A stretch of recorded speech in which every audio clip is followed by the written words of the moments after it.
Here to share his enthusiasm with us, if you would please welcome Roger Brooks. Thank you.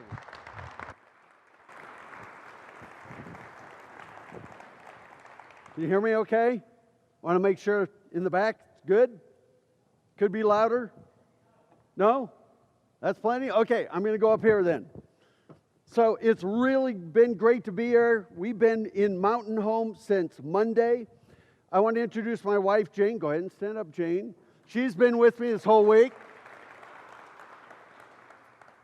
She doesn't get to do a whole lot of these, but she said, I want to do that one. So that's good news for you. And so I'm going to dig right in. We got here early Monday afternoon, and I want to talk about what this whole assessment thing is. And we have been secret shopping you since lunchtime on Monday.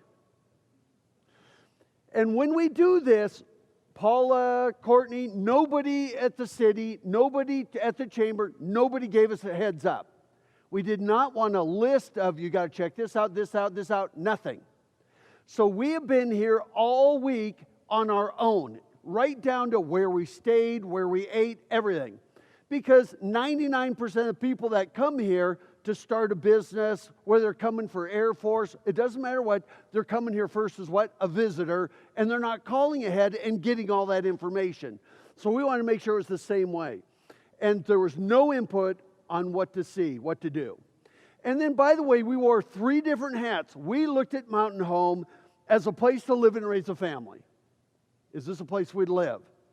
Number 2, is this a place we'd work in, move a business in, invest in, start a business in?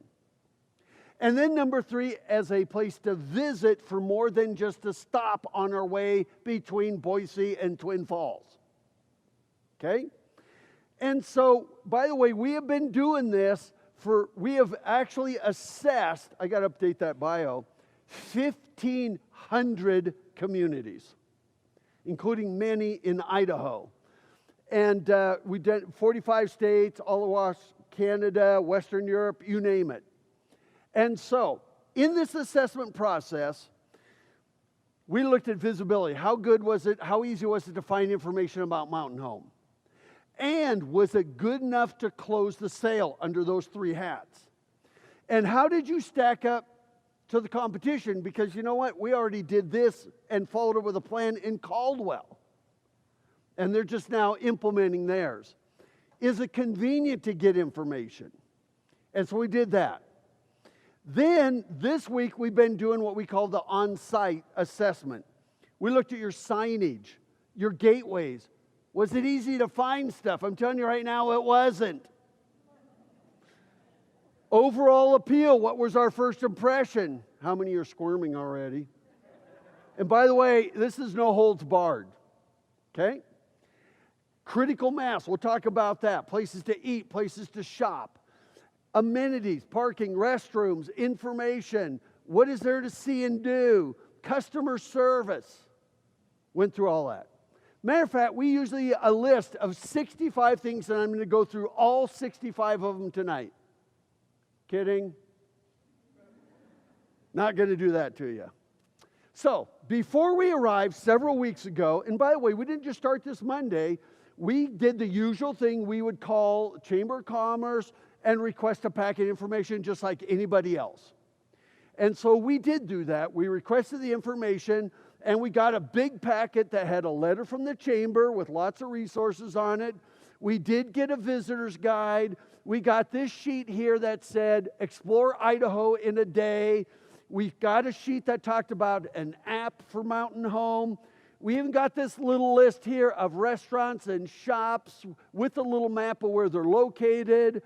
We got this from Shoshone Falls. Some people say Shoshone, some people call it Shoshone. Then we also got this, Craters of the Moon.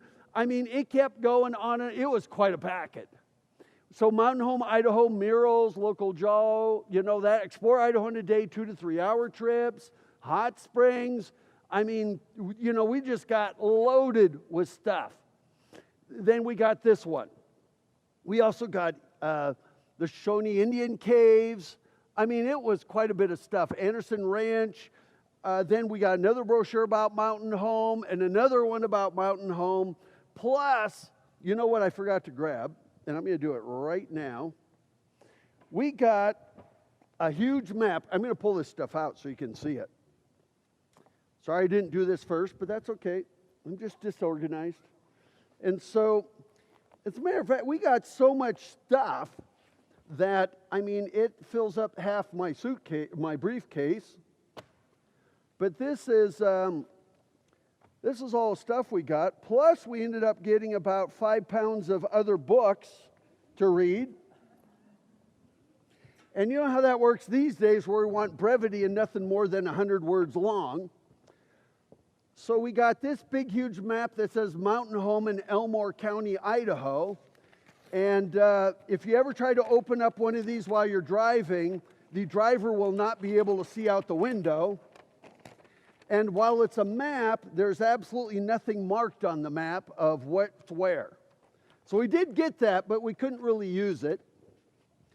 And then we did get the main Oregon Trail backcountry roads, which is a book about 50 pages long. Beautiful little book. And then we got National Historic Trails. That's this book. And this one here is probably about 82 pages long. And so let's see, Oregon Trail in Idaho is this one. It's got such small type that you need a magnifying glass, but it's got a great map. So what happened is we got all of this stuff. It's too much. Okay? And so one thing I want you to see, because I am talking about marketing, I'm talking about the product. I do not want you to give the Chamber of Commerce or the city a bad time about the marketing, because they bent over backwards on a minuscule budget to create all these day trips and all of this stuff. And it costs a lot of money to send that to us, and so we're really grateful, and they did it in a timely manner. But the thing is that one thing you got to know is that when it comes to day trips, 45 minutes. If you're going to send us to Boise or Twin Falls, why wouldn't we just stay there? They have more amenities, bigger city, more restaurants, more lodging choices. And so that is one thing that we're going to do. So this is not a criticism of the Chamber of Tourism or anybody. What we're going to do is we're going to tell you how to make it better and more effective. And that's what this presentation is about tonight. And so, and here's the point. There you go. There's the Boise area. There's Twin Falls. You're in the middle, which is perfect. But a lot of things have changed. In the old days, cars didn't all have air conditioning. And by the way, these days, cars with electric windows and everything, you know what? You have a car full of kids, no need to stop in Mountain Home. What's the drive time between Twin Falls and Boise? 2 hours, hour and a half? Why would we stop? Yeah, it depends on when you're driving. And so that is the challenge, is that. So immediately, I'm going to tell you what you no longer need to send out. It will save you a ton of money on printing. It will save you a ton of money on postage. And these are them. First of all, the Mountain Home in Elmore County map was not, and some of these are privately produced. I don't want to give them a bad time either. If I'm looking for specific things, the map might be very useful. But for us, we like a map that actually shows where things are on the map. Okay? And so I don't think you really need to send that out. It's very thick and heavy. The backcountry byway, the National Historic Trails, the Oregon Trail in Idaho, I don't think you need to send all those. The mobile app, we got that as a visitor, and the app is a terrific application if you are a resident of Mountain Home. When you open up the app, it says call City Hall, and you push the button to call City Hall. And it's about council meetings and everything. Really, we didn't see anything in there that had anything to do with visitors or first-time visitors. So I think it's a great app for residents, but for us, we didn't use it. Okay? So you don't need to send that. And by the way, this little thing is about the app and shop local there. It's really meant for locals and not really for us as visitors. So you don't need to send that. Craters of the Moon, I even wrote on there, 3 hours away, not doing it and coming back to Mountain Home. See what I mean? And so even though it's cool, not going to do it for Mountain Home. And the same with Shoshone Falls, same thing. You know what? It's in Twin Falls. The Indian Cave is an hour and a half away. The 2 or 3 hour trips, there's a few in there we did, and, so I don't think you need to send all these. So what we're going to do with all these other ones is, at the end of this night, you only need 2. Just 2. And I'm going to show you what should be in them and why you need them. So these are all great. You know what? I probably should have had all zoom in, but these are all a whole bunch of different ones. And I'm not sure why those didn't all zoom in. And by the way, we finished this presentation just about an hour ago. And so this is really, really fresh. And so I am going to, let's see here. There we go. I'm going to move these all in. And now I'm going to go back to it. And so this one, the visitor's guide, is great, but even it was more of a local focus than a tourism focus. The hot springs, I think we can condense that down.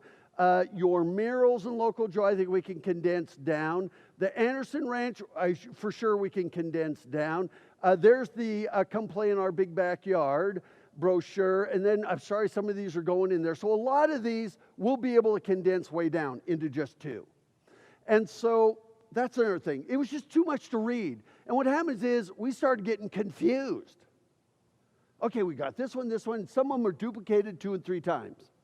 And so we brought all that stuff with us. We got here on Monday. So we flew into Boise, by the way, from the north, from Seattle area, but we now live in Phoenix. Okay, so we flew into Boise and drove out.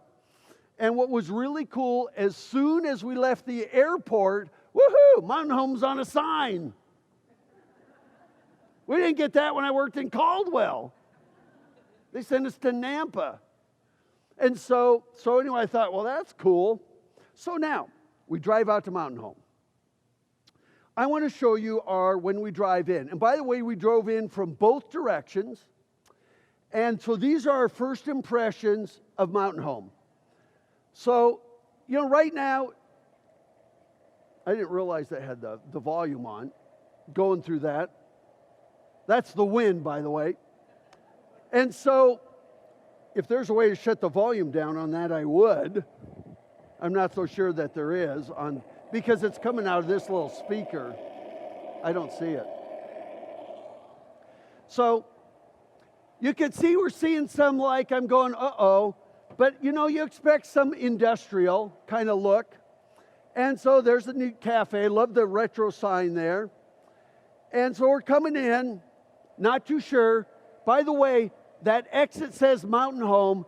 You may say you're not even in the city yet. As a visitor, the exit said Mountain Home, we're in Mountain Home. So you have to understand that. So as we're driving down the street, we can see lots of storage places. And so these, just bear with me because now the speed limit's going down. We see some nice residential subdivisions. And so far, we're kind of going, well, not too sure what to think. Want to buy a trailer, great places. And then what happens is, the closer it gets, the rougher it gets. And that's not good. So we are seeing here, now we're seeing Sinclair and seeing gas and nothing really bad. But, we're sizing you up. And so we can see here we got an auto repair. The sign looks like it hasn't been changed since 1971. We do see a cool retro motel. And there's still no signs that say where Mountain Home is, or if there's ever a downtown or anything. And so we're starting to see some other stuff. And traffic slowing down so we can notice more things. But I want you to see, this is what we see as visitors. You probably don't even notice this stuff. We see a bike shop that looks like it went out of business 20 years ago.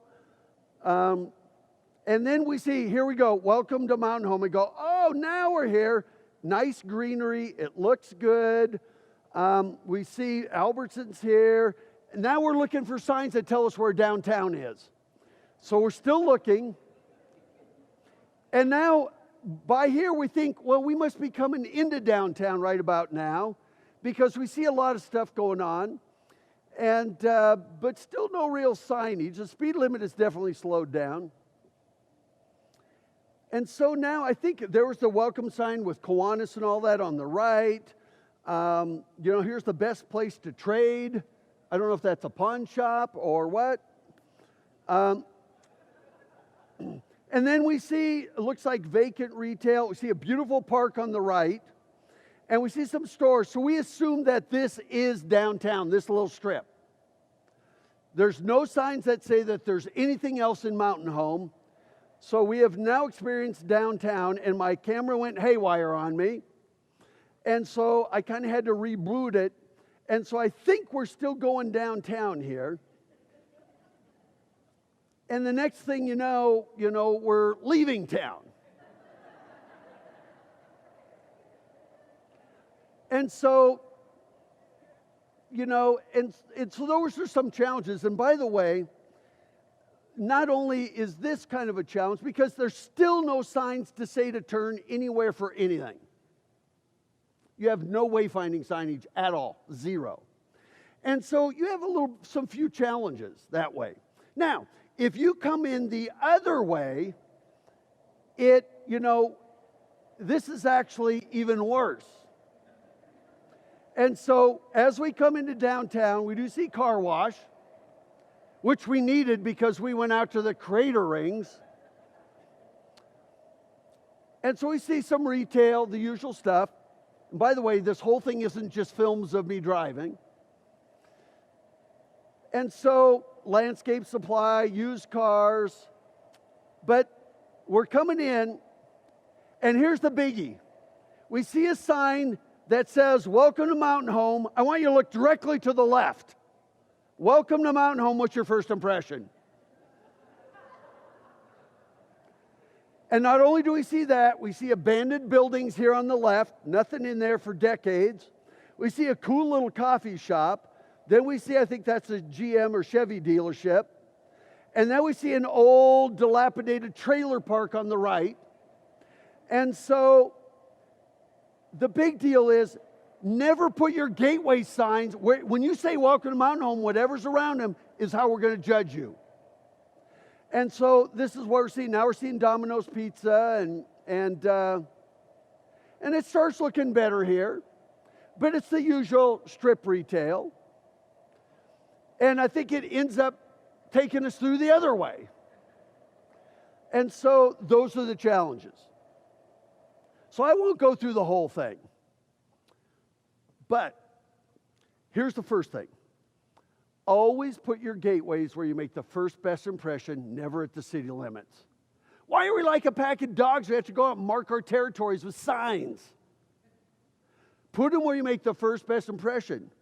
So when you, like right there, whatever we see after is how we're going to judge you. And by the way, that's on American Legion Way, which is, by the way I would tell everybody that's the exit to take.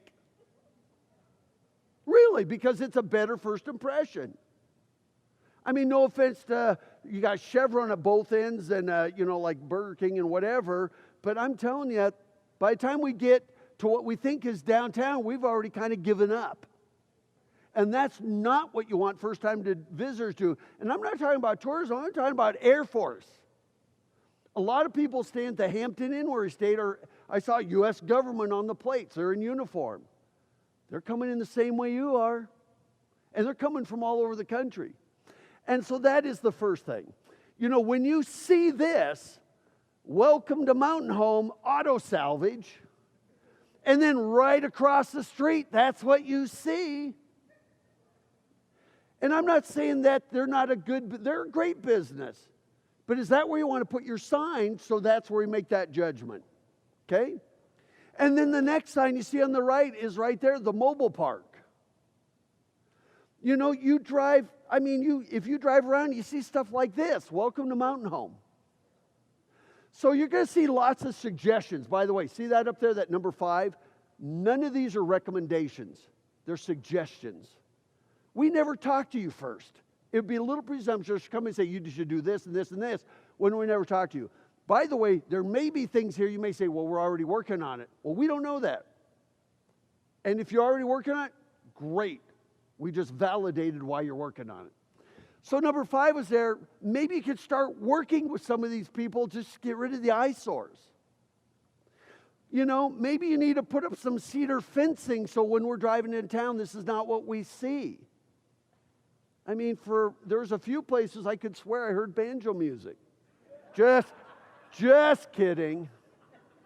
Just kidding. But, even billboards like this, if you're not going to use the billboard for 5 years, then you know what? Under abatement, you have to take it down. Or maybe what you do is say, you know what? If you're not using it, can we put something really cool there to promote Mountain Home? Do something. And by the way, I love the way Thrifty has their cars on display.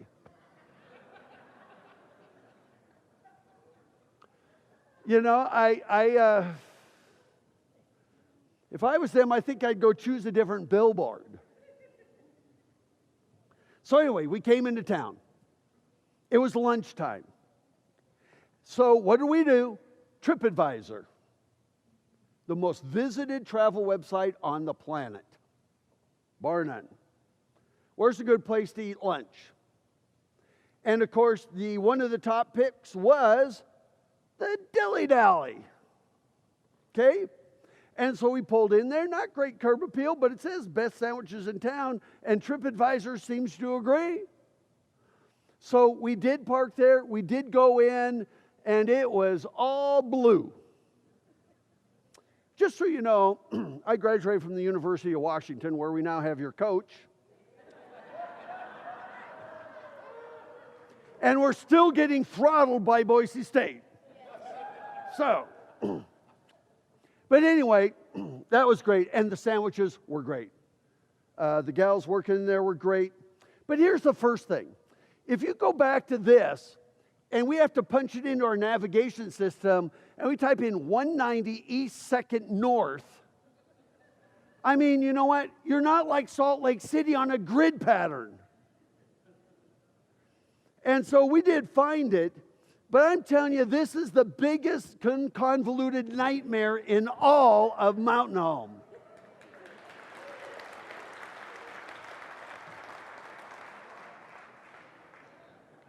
I mean, look, if you're on a grid pattern, so we got these streets running at this angle, these running at this angle, these running at this angle, these at this angle. I mean, it made no sense, and even my navigation system couldn't figure it out. And so, even for a long time, I thought we were going east and west when we were going south, east, and northeast, and then, it was a nightmare for us to find anything because you have no wayfinding signs. And so, and by the way, every thoroughfare seems to have 4 or 5 names. You're a city of 15,000, and we got I-84, Business Route 84, Highway 20, Highway 26, Highway 30, Business Route 30, Highway 78, Highway 51. Then you call something Sunset Strip, Sunset Way. We never found one single sign anywhere in Mountain Home that said Sunset on it.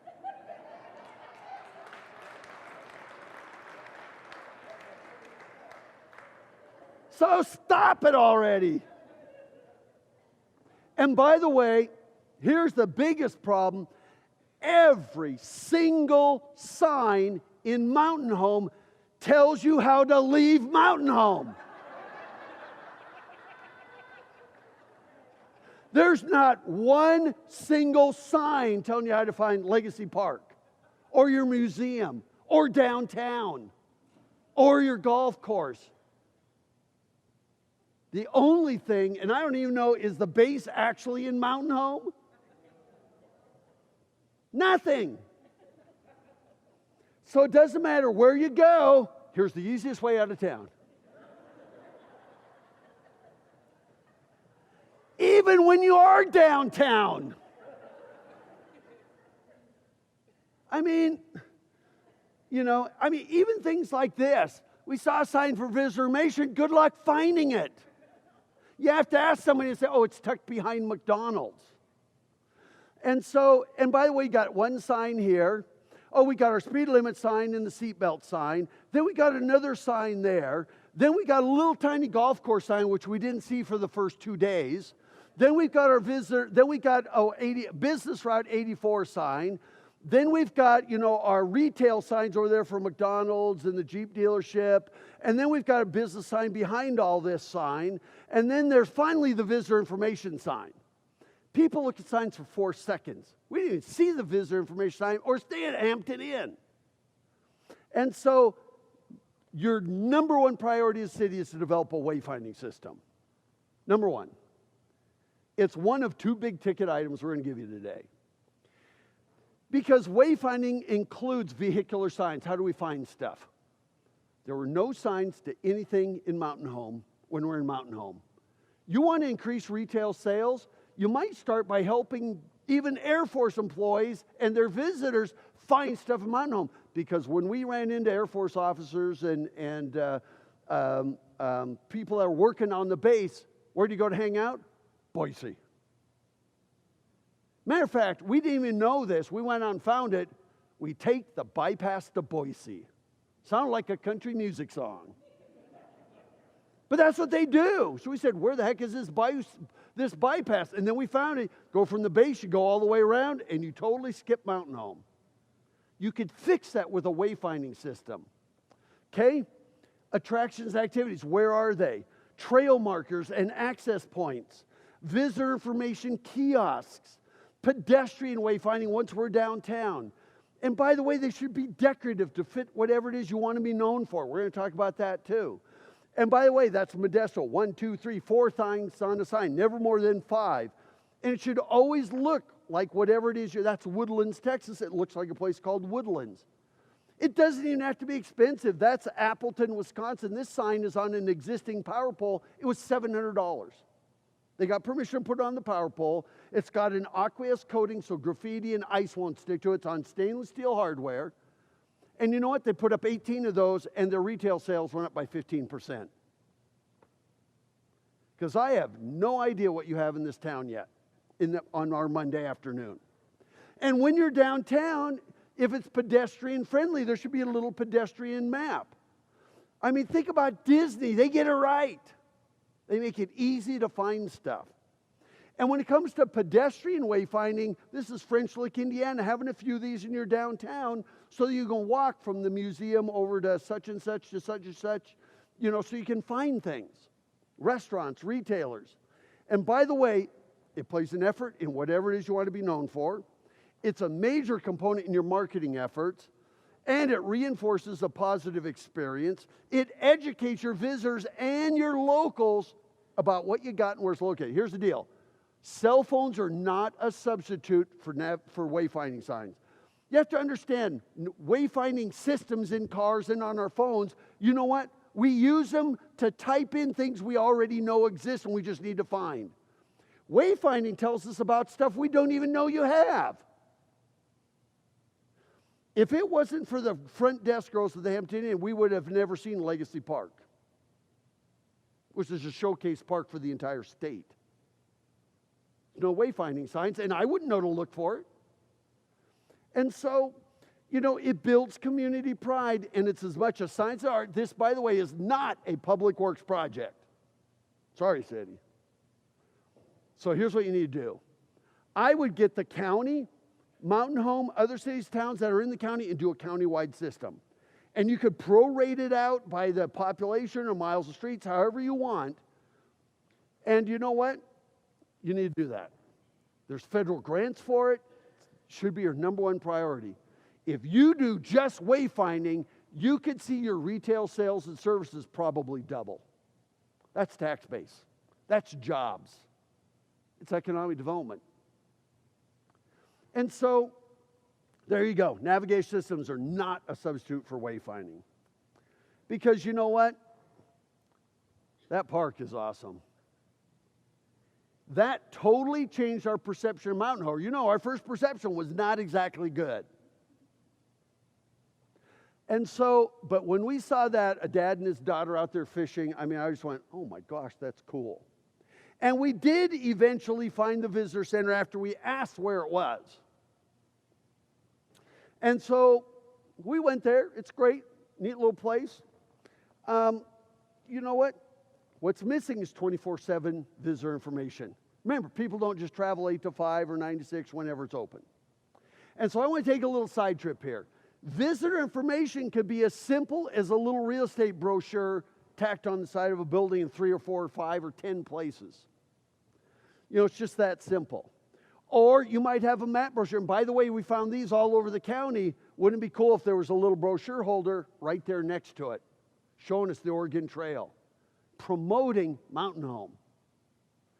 I mean, those things are like $6 a piece. And by the way, just so you know, before people travel, they use brochures and print material 32% of the time. But you know what it is once we arrive? Number one at 81%. Once we're here, we stop at a restaurant, we stop at a hotel, or we stop at visitor information, we're in the car, now we want to read something and hold it in our hands. So where do I get it? And so there you go. Really important. This is Moses Lake, Washington. I think they could have done, I mean, this was done by volunteers. You could do a lot better job. But you know what? Kiwanis put it up for them. Information station. On the back you could, they didn't, but you could put brochure distribution. Kingsport, Tennessee did this one. And by the way, see the brochures right there? You pay $3 a month to put your brochure in there, and that $3 keeps it stocked and keeps it full, and any money left over builds another visitor kiosk.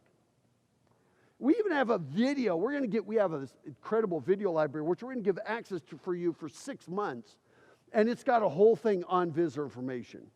One of my favorites is in little Cape May, New Jersey, down the southern tip of New Jersey, in a little town of 1,100. They've got this great little pedestrian-friendly downtown. And there it is. By the way, the kiosk, it says on the top, "Welcome friends, old and new. Linger here a day or two." Oh, see? Oh. I like it. He evoked emotion. But you know what's really cool? I don't know how much it costs, but there's business there. You need to promote your businesses. And it's really a cool little kiosk. I need to find out how much that costs. But even in Flemington, New Jersey, they just bought a little bus stop, a little prefab bus stop, and then inside it's got brochure distribution right there. So you could have 2 or 3 of those. You might have a combination of them. One of my favorites is in North Platte, Nebraska, right here. They actually paid a guy $350 to build this. Got the lid that lifts up. It's got a state guide, a local guide, and then a best of brochure there. And for you, you should have one at Legacy Park. Downtown in 2 or 3 locations. Near your hotels. At the Visitor Information Center, needs to have outdoor 24-hour visitor information. City Hall, the museum. I mean, Air Force Base, what a great place to put visitor information. The golf course, your trailheads. And even downtown at the chamber office. I mean, it's right downtown. You should have it there. And then, by the way, down the road, we'd like to see your visitor information in downtown. Here's why. The number one activity of visitors in the world is shopping, dining, and entertainment in a pedestrian-friendly setting. Downtown. And by the way, there's more to that statistic. But here's the other deal. Once people get out of their cars, you have a 4 times greater chance of getting them to spend money. Now, there's no problem where it's at. I'm sure that, what is it? Is it Wendy's or Jack in the Box? And McDonald's probably love it there. But we'd like to see it in your downtown, and nothing against them. We think your downtown needs to come back. And so, there you go. By the way, that statistic, the number one activity of visitors, shopping, dining, entertainment, pedestrian friendly state, it's not why they come. But it's the number one activity in the world once they're here. By the way, that's where 80% of non-lodging visitor spending takes place. 80%. Why do you think Disney put downtown Disney outside each of its parks? To get that 80%. So, so there at the Visitor Center is a great map of the Oregon Trail. It'd be great if there was a little brochure holder there, not necessarily about the Oregon Trail, but of Mountain Home. What a great place to do it. And by the way, what was really interesting is if they've just sprinkled the lawn, you have to walk on the wet grass to read the information, where you could duplicate it on the back where we can actually walk on a sidewalk. Okay, so just duplicate it. And so your feet won't get wet. And then we love it. Come stay and play in our big backyard. And the text is kind of good. You know, it's try our sandbox at Bruno's, Dune State Park, and you'll bring your bike and pedal through the alpine country. And there's a lot of really good text there, but we could find no information anywhere of where I would pedal my bike through alpine country or anything else. So it's really nice descriptive language, but no details. So that's something you have to understand. You should put a little QR code that says, for details, click here, and it'll tell you exactly how to do it. The other thing you could do, you have a lot of ball fields. Do you ever host teams from out of town in the area? And I thought, man, you could even do a little portable one. This is in Banff, Alberta. And so it's all PVC right here. And by the way, at night they can close it down. It's just, you know, it's got little casters on it. Pretty cool little thing. 2 people can sit in it. There it is. And by the way, they bought 3 of them, 2 to be out and 1 for parts. Every once in a while they break the PVC in there. But it's kind of cool. You bring a couple of stools, and the girls have a good time. They're super portable. And you know what? If you ever have tournaments, you ever have Air Force events, you ever have big events, I don't know. Wherever the people are, bring the visitor information to them. And by the way, this is who makes that one. Look at that, it's like $2,500 total with printing and everything. Got to get 1 or 2 of those. So, and we get no commission. I just like those. I just think they're really cool. And so that's what they did. They bought 4, I guess, 2 for tourism and 1 for parts. And that's what they do with them. So, now, back to those kiosks at the Visitor Information Center. There was a great photo of the lake. But there you go. This gets me in trouble every time. I would consider a new logo. Number 1, it's really hard to read. Number 2, no offense, because somebody put a lot of hard work in it. When you shrink it down, you can't make out the picture, and it looks pretty dated. And this is just from us from the outside. And I don't mean to insult anybody, because somebody put a lot of hard work into that. But I think you need to step up. I think it needs to look a little different these days. And so when you see it on places like this, we could not read that until we're like this close. People behind me did not appreciate me stopping right there.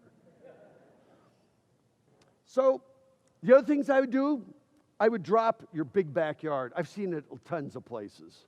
It doesn't give me a reason why I should come here. I mean, name a place in Idaho that doesn't have a big backyard. Sun Valley, like Coeur d'Alene. I mean, I could go all over the place. Crossroads of the West, oh my gosh, I've heard that in St. Louis. I've heard it in Oklahoma, Missouri, Indiana, Illinois, California. I mean, I've heard it everywhere. It doesn't mean anything. And then large city conveniences. No. If we want large city convenience, we'll go to a large city. Don't try to compete with Boise. You're different. That's what we love about Mountain Home. Okay? And so, I would just, change that. But there you go. By the way, Jane went in and secret shopped the visitor information staff. If I go in there and go, oh, we've seen you before. I speak at your tourism conferences and stuff. So she went in there. She was in there for a long time. So I had breakfast over at McDonald's. No, I didn't. So I was out taking pictures and stuff, and Jane came back out, and she goes, oh my gosh, fabulous. Fabulous. And I said, so what was like? She says, well, she asked me why we're here, where we'd like to go. I mean, I can't even, and she said, and where are you going from here? If you're going to go to, and Jane said, Seattle. So then she says, well, let me give you some information about the Northwest. I mean, she was willing to plan the entire trip. I mean, that's good. So awesome. Really great. So we did that, and we went up to the Hampton Inn right nearby, and that's where we stayed. Now, why do we stay at the Hampton Inn? Number 1, I travel 250 days a year, and I'm a Hilton, Gold, Diamond, whatever it is. And so I always look for those. But when we went online, we saw Best Western, but it's not a Best Western Plus. That means it couldn't have muster to be a little more upscale. which, by the way, we found out later that's not really the case. They don't have an elevator, so Best Western wouldn't give them the plus. And then there's the, is it the Mountain Home Inn? The Mountain Home Inn, but it's a non-brand. I'm not too sure. We never know what to expect. And so, by the way, here's a statistic for you. The top 15% of accommodations in terms of quality, top 15% quality, command 85% of the leisure travel business. The days of the 50s and 60s mom and pop hotels are coming to a close, unless you make them really cool somehow. So that's why we don't, I never, and by the way, 4% of the population will stay at B&Bs. In our case, we don't stay at B&Bs because we need a desk, we need Wi-Fi. We're not there for the social experience. We're here to work. So that's why I stayed at Hampton Inn. And what was really cool, we walked in, and the two young girls at the front desk working were Hannah and Ashley. And I don't think, they weren't tipped off. They didn't know. We just checked in. And they asked where we're from. And I said, well, we told them, we didn't tell them why we're here. We just told them that we're coming, we're staying for 4 nights. And by the way, at the time they said, you know what, we have you for a suite, but we only have suites on the first floor. And I go, I never stay on the first floor. I'm a light sleeper. I don't want headlights or horns or freeway noise. I mean, I'm really sorry. And they said, okay, let me see what we can do.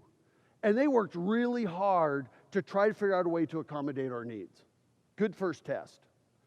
And we ended up getting a nice room on the 3rd floor, and somebody else got our 1st floor room. And so, but then they said, and then we said, where's a good place to eat? So what was really cool is they pulled out the little card.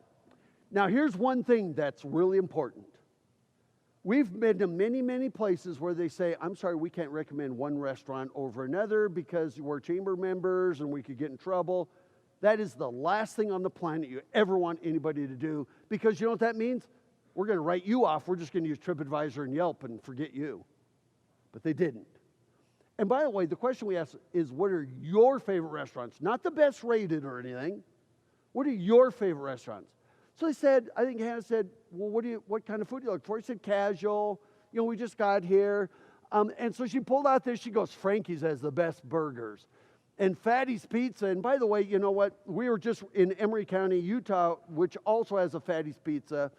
And just so you know, if somebody owns Fatty's Pizza, whenever I hear a word like Fatty's of any kind of restaurant, I go, I'm trying to lose weight, I better not eat there. You know what I mean? I mean, we do that. So sometimes you got to be careful on your names. But then they said, oh, Curly Sports Bar, this has addresses, but it does, your addresses, forget it. It's like not having an address. So she said it's at the golf course. So I wrote golf course. Manhattan Cafe has amazing breakfast.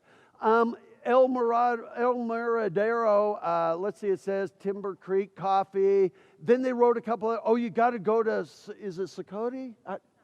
Sakat. Interiors, you got to go there. And so they did this, and it was really cool. I mean, you know what? I got to tell you this. You have some of the best frontline employees that we have ever run across doing this for 30 years in 1,500 towns.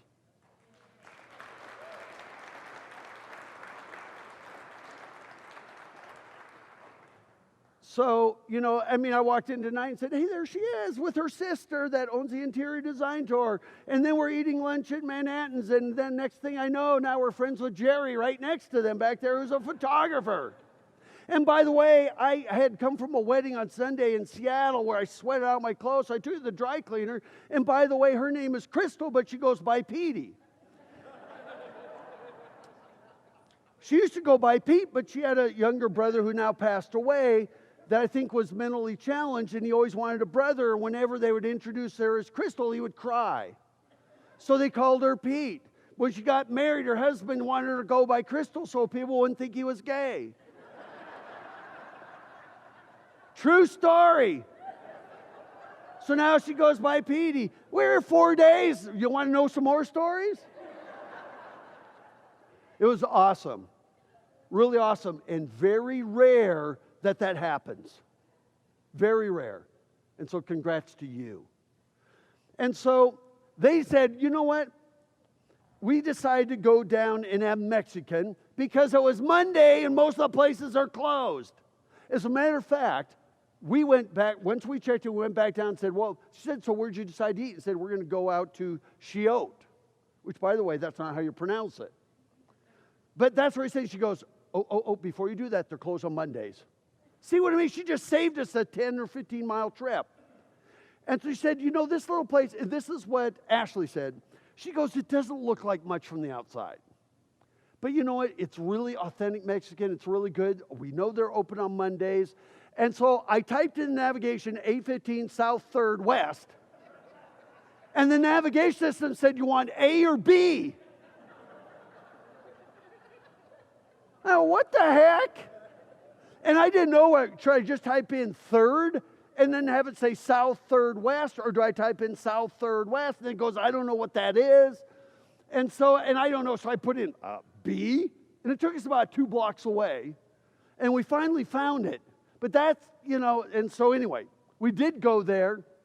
And, you know, I would, you know, I don't know what it would take to renumber your streets and all that. I know, what are your, how much, I mean, luckily Post Office goes by zip codes more than streets. So we had dinner there. It was great. Their security alarm kept going off, so the cops showed up. But other than that, it was really great. It really was good. That doesn't happen all the time, obviously. So then after we ate dinner, we decided just to drive around. No nav system, we're just driving around. But we do remember that Ashley and Hannah said, while you're here, you have to go see Legacy Park. We didn't know where it was. We knew it was somewhere, so we drove around and we found it. And so, I mean, this is Monday evening. How awesome is that? I mean, I'm telling you, so we saw that. The ladies out there, even the kids, having a great time. Boy, she's a taskmaster. She's good. We saw the wetlands. I mean, so what kind of birds are these? Okay, I can't hear, but I'll ask later. They're beautiful, and there's lots of them. And it was just such a beautiful place. And, of course, Jane had to take time to stop and smell the roses, which they're plentiful in town. And, I mean, we saw the guy and his daughter. We saw a mom and her daughter there learning how to fly fish. Our perception of Mountain Home changed 180 degrees, just like that. And by the way, there's this right here. Somebody said something about a koi pond. Is that what goes here or was here? Or is this part of a pond? Does this wheel ever work? Anybody know? It does? Is it going to? So here's what you should do. Just put up a little sign that says, and what is in this? Okay. You could say the pond will be restored and will be back to its glory days in August or next year or whatever. Just a little sign. Because when you put up a little sign, you know what it tells us? We're working on it, and it's an invitation to come back. That's all you do, just a little temporary sign. And then the other problem is, this is a stunning park, and that's what you have for restrooms?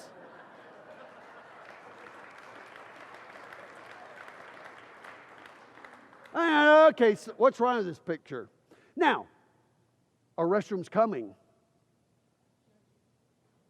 Don't know yet? Okay, they're expensive, by the way. They're $100,000 for a, you know, and so we know they're expensive. But for your legacy park, you need to get that done. So we did see those, and they were conveniently located, although people are like, let's just wait till we get back home. We're going, we can't. We don't know the way back home. And then, by the way, what is this going to be? Just a drainage store? Is it just storage runoff, so it's not going to be an attraction or anything? Okay. In that case, we don't need a sign there. But we thought if it's going to be something cool, let us know. And so there you go.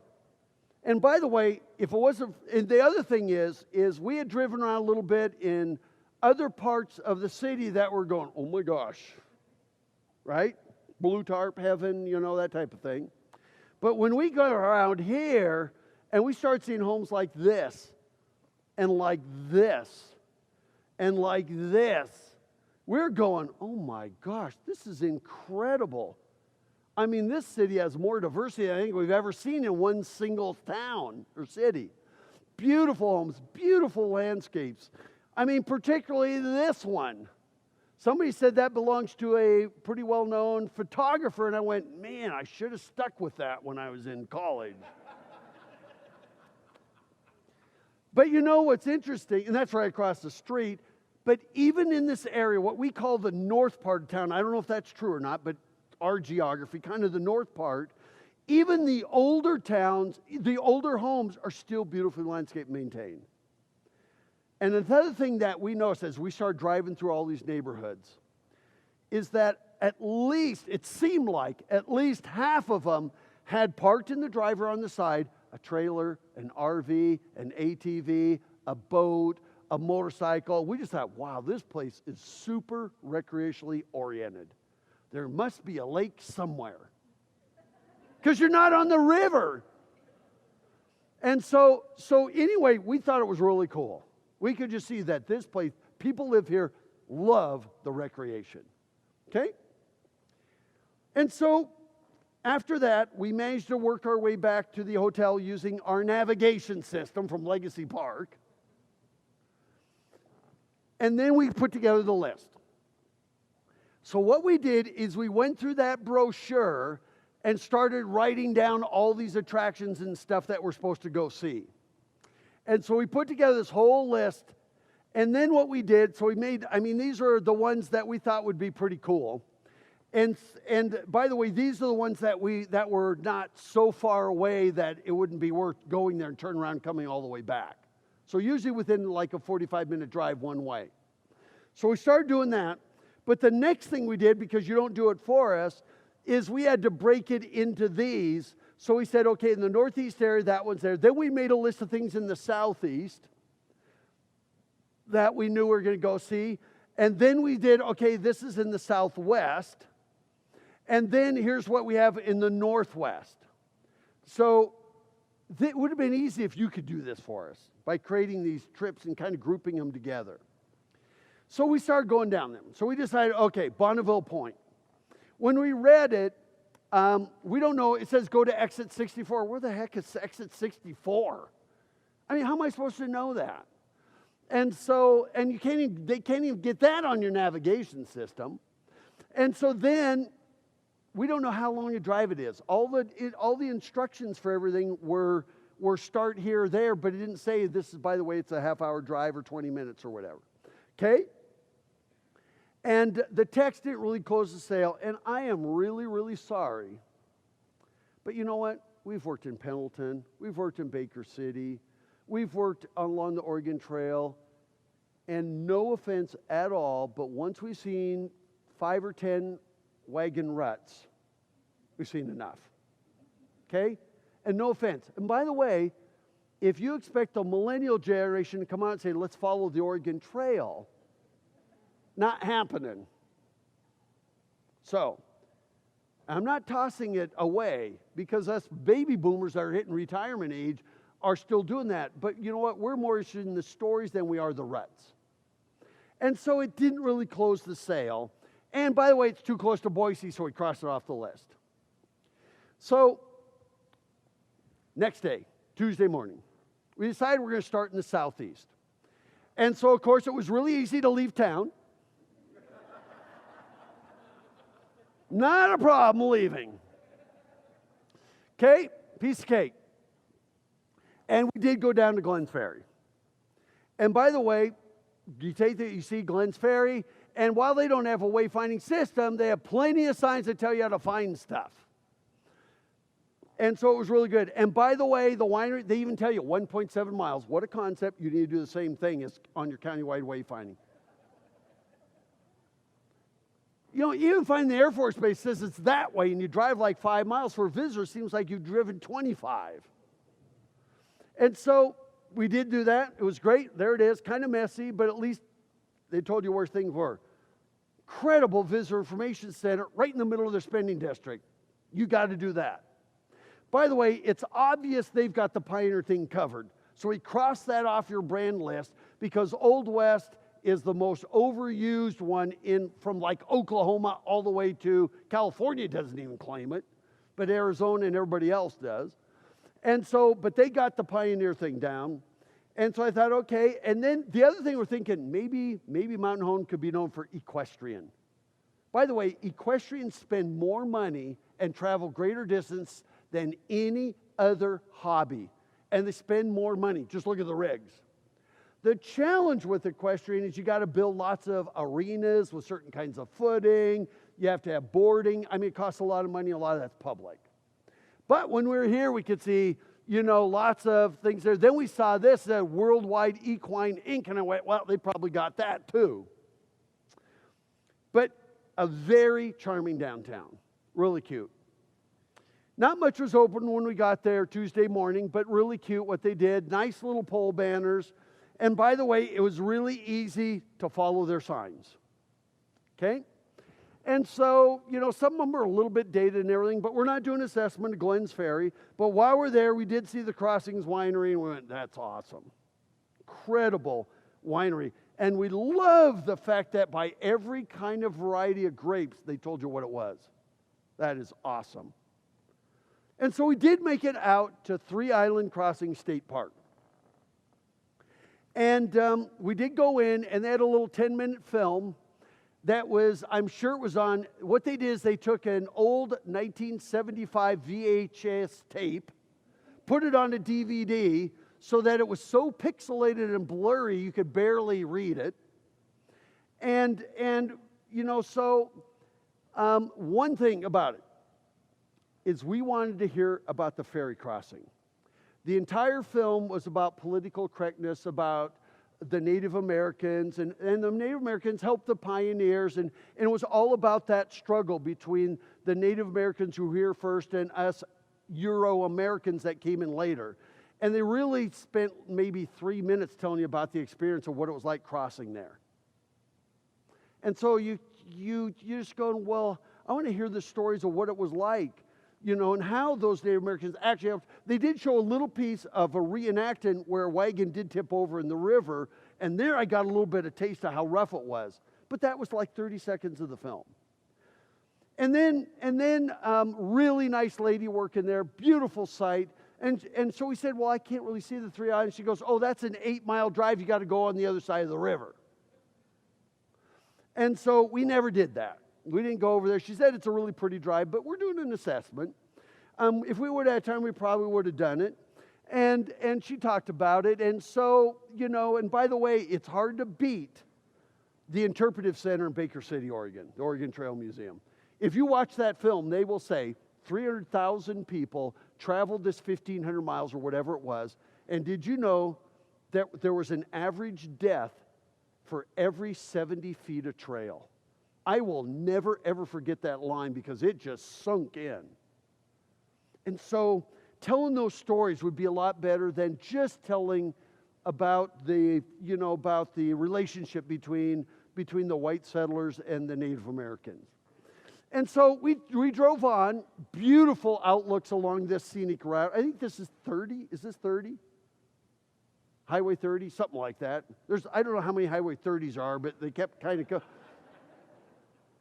And so we did see the trail there. We did see about the fossil beds. And the fossil beds, it was more equine fossils, no dinosaurs or anything. So we kind of went, okay.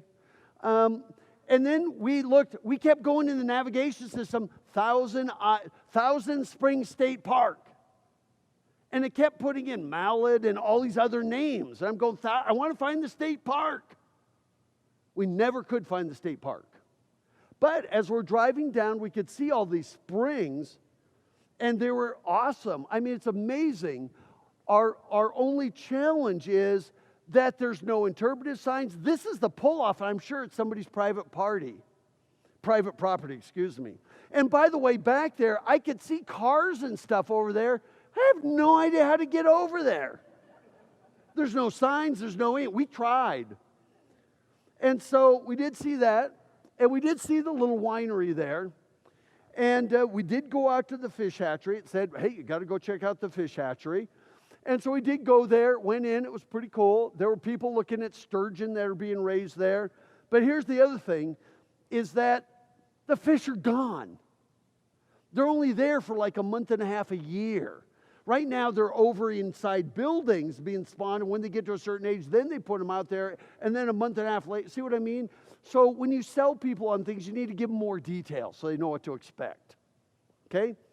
And by the way, they're great. So it was good. And then we did see Malad, you pronounce it Malad?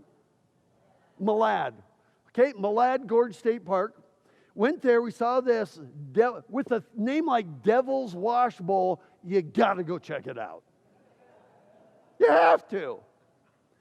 And what was interesting, we drove over the parking lot, and I have a big old honking camera, and a state park guy happened to be there. He goes, oh, I see your camera. You know what? Check this out. Here's a brochure. We had no brochure of this place. And he said, you know, if you go over this little bridge there by the interstate, and if you look down the face like 2/3 of the way down, you will see the face of the devil. I thought that was really cool. And it said, and then, so he gave us the brochure. We got in the car, we looked at it, and then we found out that Thousand Springs State Park is like 5 locations. No wonder. But that wasn't in any of our information. But here it is. We got this one, this one, this one, this one, this one. And I have no idea where the public property is and how you get to any of them. So we did check that out also. There's Jane looking over the bridge, and it was the views are stunning. I mean, that gorge is just incredible. Unfortunately, the bridge is right on top of the waterfall, so it's almost impossible to see the big waterfall. But you know what captivated us? There's a story of the 3 escaped criminals who hid in the gorge. I mean, we stayed there for 20 minutes just to read that story. For a month, it took a month long before they finally gave up. It was fascinating. We love stories. And so we did that whole thing.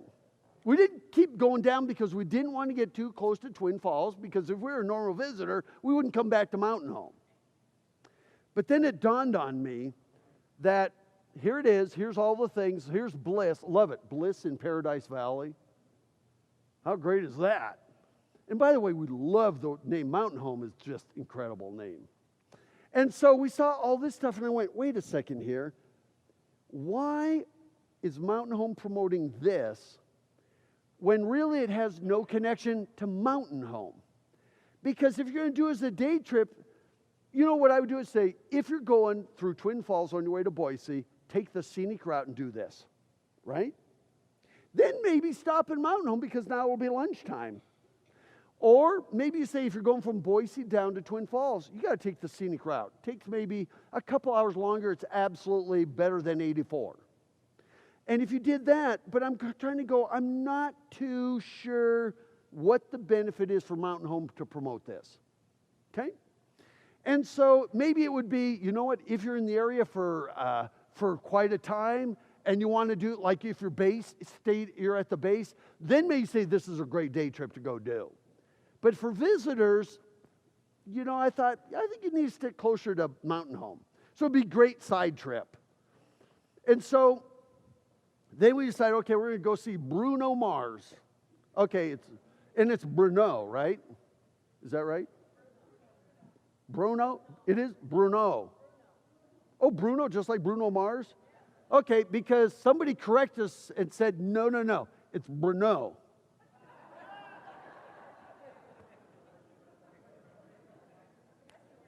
Okay, well, that's good, because I worked really hard all week switching from Bruno to Bruno. So we went out there, used the navigation system, of course, and went out, I think that's 78, right? So we went out there, I saw it there, and I went, that's pretty cool. But you know what? It's a lot further away than it looks. And so we did go there, we went in there, and when you see pictures of people up here, all of a sudden, this is the lower dune, all of a sudden the scale comes into perspective. And so we went down there. Now here's one thing I want you to do as a city. Quit promoting places and start selling activities. Because scenic vistas last 5 minutes, now what? So we drove down there, and you can get life vests, but there's no boats or anything. And so my first thing, you know what? If I was state parks, I would put concessionaires during the summer that could rent kayaks, rent canoes. I mean, and the state parks could get some of that money. They could even put a food truck there. It could be local vendors, somebody. But you go there, and all I can do is, I guess I could hike the dunes, but I can't. And by the way, there's nobody that's renting fishing rods or bait and tackle. I mean, somebody could make some money there. They would keep the money in the county. It would keep it in the mountain home. And so we saw that there, and we thought, that's great that they do the life preservers, but I don't know, I guess you use them if you're swimming. And so it is absolutely what we call an anchor tenant to mountain home. You could easily spend a full day here, easy, if you had a boat, or even, we did see one family with kids on flotation mattresses, air mattresses. And so I did walk down here, went out on the dock, and then, I mean, are these bass? I don't know what these are, pike, bass, bluegills. Okay, but we did see a lot of trout in there. I don't know what they are, but we saw a lot of trout in there and went, oh my gosh, do they allow fishing here? Well, there's no information about fishing licenses, it's catch and release or catch and keep. No information. We're at the state park with no information. Well, all we had was directions how to get there. And so, but really cool. By the way, we did walk up there, and I said, oh, I guess they must allow, because if you get about 3 feet away, you can see the faded words that say fish cleaning station. Here's the deal. If you want to make Mountain Home the base, your base camp for this experience, you need to provide specifics. What will I catch? Do I need a fishing license? Where do I get one?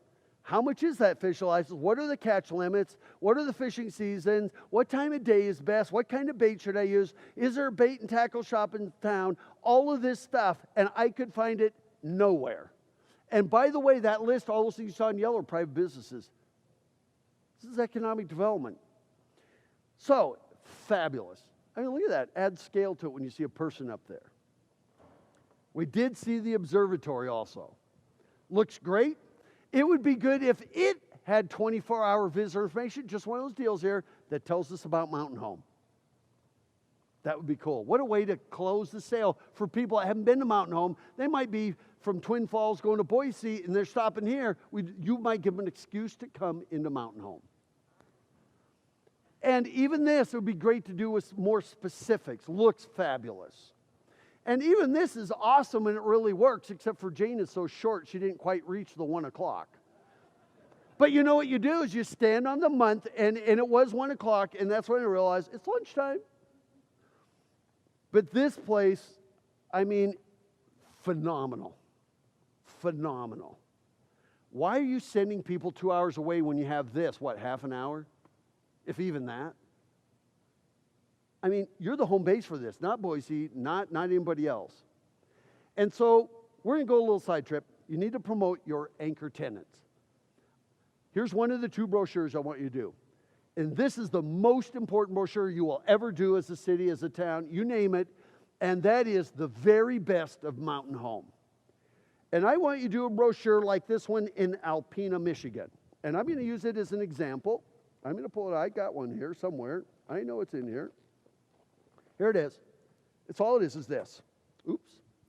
And so this little brochure, promote your best restaurants, your best retail shops, your best attractions. And by the way, they even used a quote from me to do this. And in this little town of Alpena, Michigan, which is 4 hours away from Detroit, population 10,000. Okay, they're not close to Boise or Twin Falls. And they promoted their marriage. They picked their best retail shops, restaurants, you name it, and activities. By the way, here it is. I'm going through this. Every one of these were invited. I'm going to even give you the criteria you can use so politics doesn't get in the way. And every one of these people were invited to be in this, and they each paid $400 for their panel. Okay? Except the Besser Museum was really hurting. But there was enough from everybody else to cover it, so they paid $200. So now, here's what they did with this. They took this best of brochure, and I'll show you the criteria. They printed 20,000 copies. You know what they did? 10,000 population, I think they had about 3,000 homes. They mailed one, snail mail, to every single house with a little card. And here's what the card said, and I'm paraphrasing. The number one reason people travel is to visit friends and family.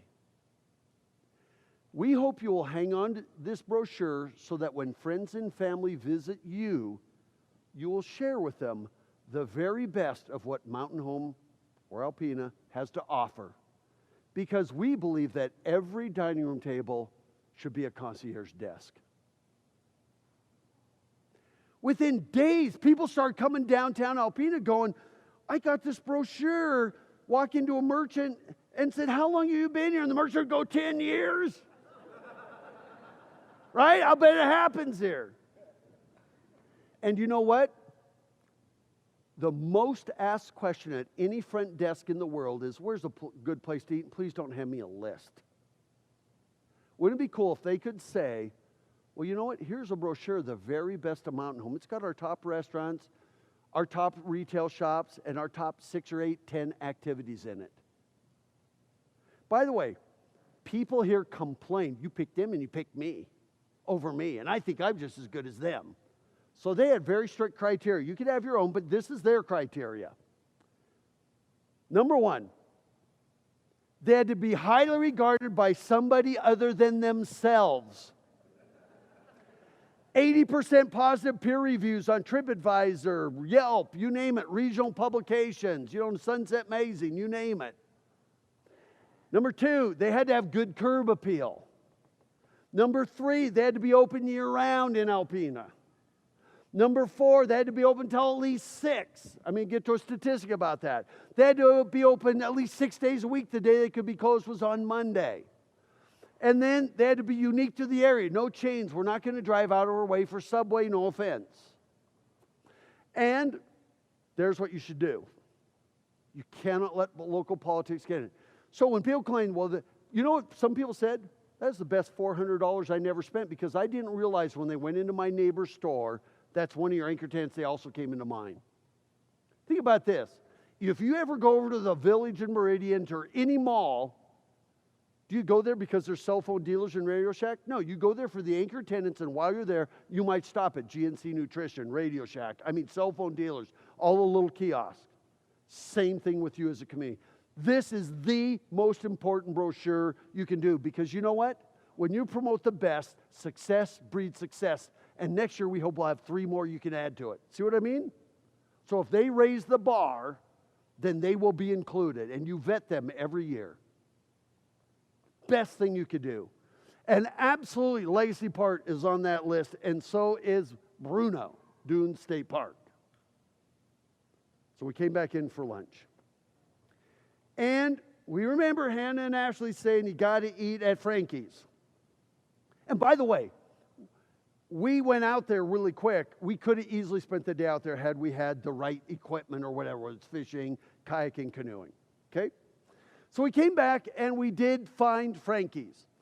We didn't know what it was at first. All we saw was this reader board going across. And it said Frankie's, or, I caught the tail end of it.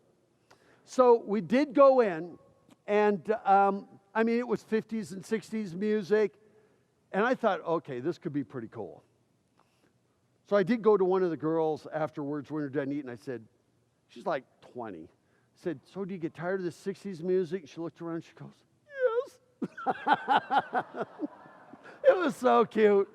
She didn't want to say anything, but anyway, they're playing 50s and 60s music. I thought, man, you could do something really, really cool with this, because it played the 60s music. It's got the kind of old diner. Unfortunately, the furniture and all is like 1970s lounge. But still, I thought, if you could go take that little place and go get the old jukebox and set it there, even if it's not working. And then, Betty Boop, or you could go online, you could get all the old Union Station. I would just turn those walls into old memorabilia. I mean, you might have records hanging from the ceilings. You can go on websites. Could see them doing an old gas pump sitting in a corner. And by the way, you can go online, and we're going to give this, there will be an assessment, findings, and suggestions report that follows this. And in it, we'll give you a list of websites you can buy all this memorabilia stuff. People are selling it. I thought if they did that in there, all of a sudden you'd have a main attraction in downtown Mountain Home. That's what you're missing. And I thought that place could do it because it's got kind of the look and feel. I mean, this is in Kingman, Arizona. Look at that, Mr. D's. People love this old retro stuff. And so if they did that there, took it to a whole nother level, it would be awesome. People would go there just for that. So then we decided, okay, we ate lunch there. By the way, burgers are great. We decided to go do the cater rings. Okay? So it already looks like a bad idea. You go towards the base, you turn left, and you go over the railroad track 60 feet and turn left and follow the road. Well, which one? And by the way, if you start going down that road, you know what they say in the brochure? Check road condition. Where the hell am I going to check the road conditions? It's just as bad in the middle of the summer as it is in the winter. I look at that ruts. The ruts are like this deep. So, I mean, you can see, luckily I rented a Ford Explorer, so we had some high clearance. I could have laid in this rut and you drove right over me a few times. And by the way, there were many times that we're driving in the grass, and I'm telling you, this summer, that could be a fire hazard with mufflers touching that stuff. I just, so we went down it, and I have a camera that kind of self-smoothed itself. But I'll just show you a minute of this. I mean, you see the car bouncing around. But, I mean, look at the ruts. They're like 6 inches deep. And by the way, you're driving out here, and every once in a while be a road spewing off. You don't know whether you're going the right way or not. And by the way, a navigation system is not going to get you back home when you're out here. So you can see the cars just moving all over. And, I mean, you can see where people are driving around. And, I mean, it's just, it was a little bit dicey. And so, I'm just showing you about a minute of this. And you see my hand holding the camera. Go, boy, And so, I mean, look at some of these ruts are so bad that they're creating new roads around the old road. And I have no idea whether this is public land, private land. It just says cater rings out this way. And then we see roads like this, and I don't know where that's going. So then we came here. Is this one of the crater rings? This is it?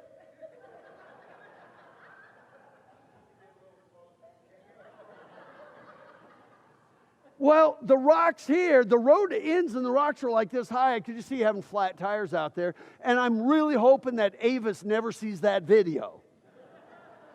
I'll be on the do not rent list. But we drove all the way out there, and by the way, it takes a while to get out there because the roads are so rough. I'm going, that's it? I mean, we drove all the way for that? I'd take it off. Number one, if somebody tried to go out there in a passenger car, it'd be bad news. If somebody had a flat tire out there, it would be bad news. Even cell status was kind of spotty out there. I mean, I don't even know where the second one is, but I guarantee it's not worth it. And so, you know what? After Bruno, are you kidding? So then we decided, okay, we're going to go do the Northwest. And so I go, I hope this is better. So we go right past our hotel out, highway, is that 20? We go out there, and within 5 minutes, I'm going, oh my gosh. And I have traveled extensively through the state, have done a lot of work with Idaho Office of Tourism over the years. And when I saw this, I went, holy smokes, this is incredible. And so, there's Castle Rock, Goodale's Cutoff. I mean, the signage is gorgeous. I mean, this is one of Idaho's best drives, bar none, period.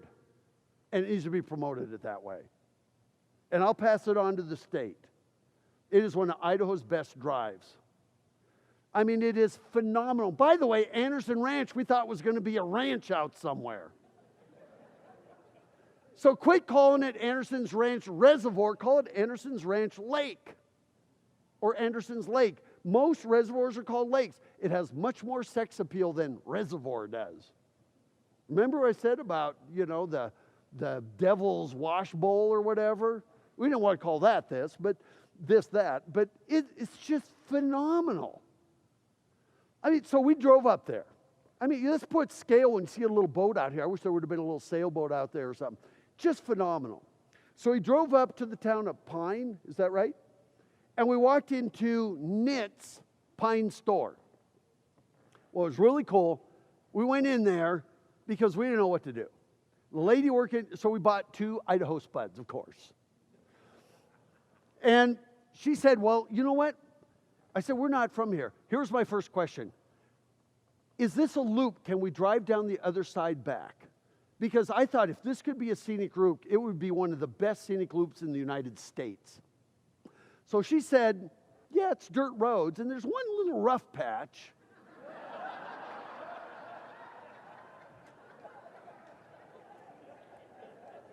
And we had just done the Crater Rings. And she goes, it'll take you a lot longer. And Jane looked at me and goes, nope, we ain't doing that. But she pulled out a snowmobile map, and she said, you know what you got to do? How far are you going to go? And we did not want to go to Featherville because now we're getting past our 45 minutes. And remember, we're assessing Mountain Home. And so she said, well, you know what you do is we're down here. I want you to drive up here. There's this little bridge called Johnson's Bridge. And there's a little hot springs there. And she said, but by the way, when you get there, it's just off to the right. There's the little pools. They're kind of man-made. So this is not a resort or anything. And she goes, make sure you wear shoes. I said, why? She goes, because the hot springs are coming. You have to walk kind of through the hot springs to get down. See, she gave us information that was extremely valuable because if we would have walked through there barefoot, we had no idea how hot that water was. And so she did. She says, by the way, if you ever go up there, here's Featherville. And then I said, well, you know what? This is Trinity Mountain. Are all these the Trinities? Is this called the Trinity Range? And she goes, I'm not too sure. But I hope it is because that's a great name. And so she did a really good job. And she said, by the way, if you end up coming down here, there's Fall Creek and all that. And we didn't even have time to go to the dam. We just went right past it. So we didn't go down that road because we didn't really have information even on that. Is it paved? Is it dirt? What are we going to see? Is it just a dam? Is it a beautiful outlook? I have no idea. So we did this, and we did drive up to Johnson's Bridge, and there it is. By the way, you should do itineraries. And when you do itineraries, you need to show photos like this. And I'm going to talk about that in a minute. But you can see that this is kind of a little pool. You can see where they put rocks here, and they put some more rocks here. And so here's Jane walking across the rocks. So just to be able to get an idea that they're not expecting some big, huge resort. But what's really important is that there is hot water running down into each one of these. And so that people get an idea. And the reason you need to wear shoes is because this water here is like 200 degrees, just below boiling. And if you didn't know that, you might step in it and get scalded. And so it was really good that she gave us that information watching this down here. So I actually walked out in here, and this water out here is like 180 degrees because it's summer. The river's warmer. So it was really cool. This is so fun. So I went over under the bridge, and I just moved some of these rocks out of the way and let more water flow in, and within about 20 minutes, it was perfect hot tub temperature. See, and you could just do it. So a person could actually go there and adjust the temperature right for them.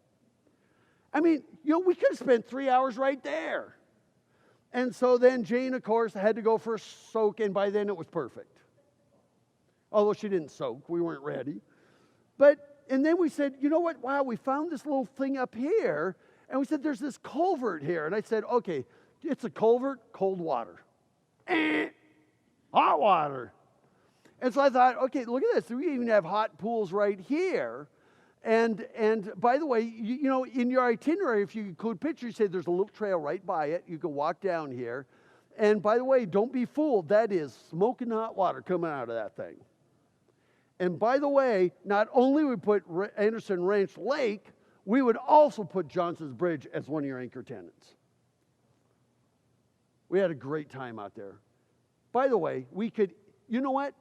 Just promoting Bruno and Anderson Ranch is easily worth a 2-night, 3-day stay in Mountain Home. You don't need to promote things in Boise and everywhere else. You have enough right here to get us to spend at least 3 days. And you know what's cool about that? The end of every day, it's back in Mountain Home. And I'm talking about tourism, but guess what? If I was looking for a place to live now that I've seen those two, now I got it with the motorhomes, the boats, I got it. It just all came together. And you know what? The river didn't matter. Let's blow it away. And I've worked in the Tri-Cities and everywhere else as the Snake River. And so, this is your key marketing message. We are home or hub to Anderson Ranch Recreation Area and Bruno Dunes State Park, period. Because when you market it, that's what you should be selling right there. That is enough. That makes you a destination, not a day trip, right there. And just marketing those two things is a good reason to live here, right there.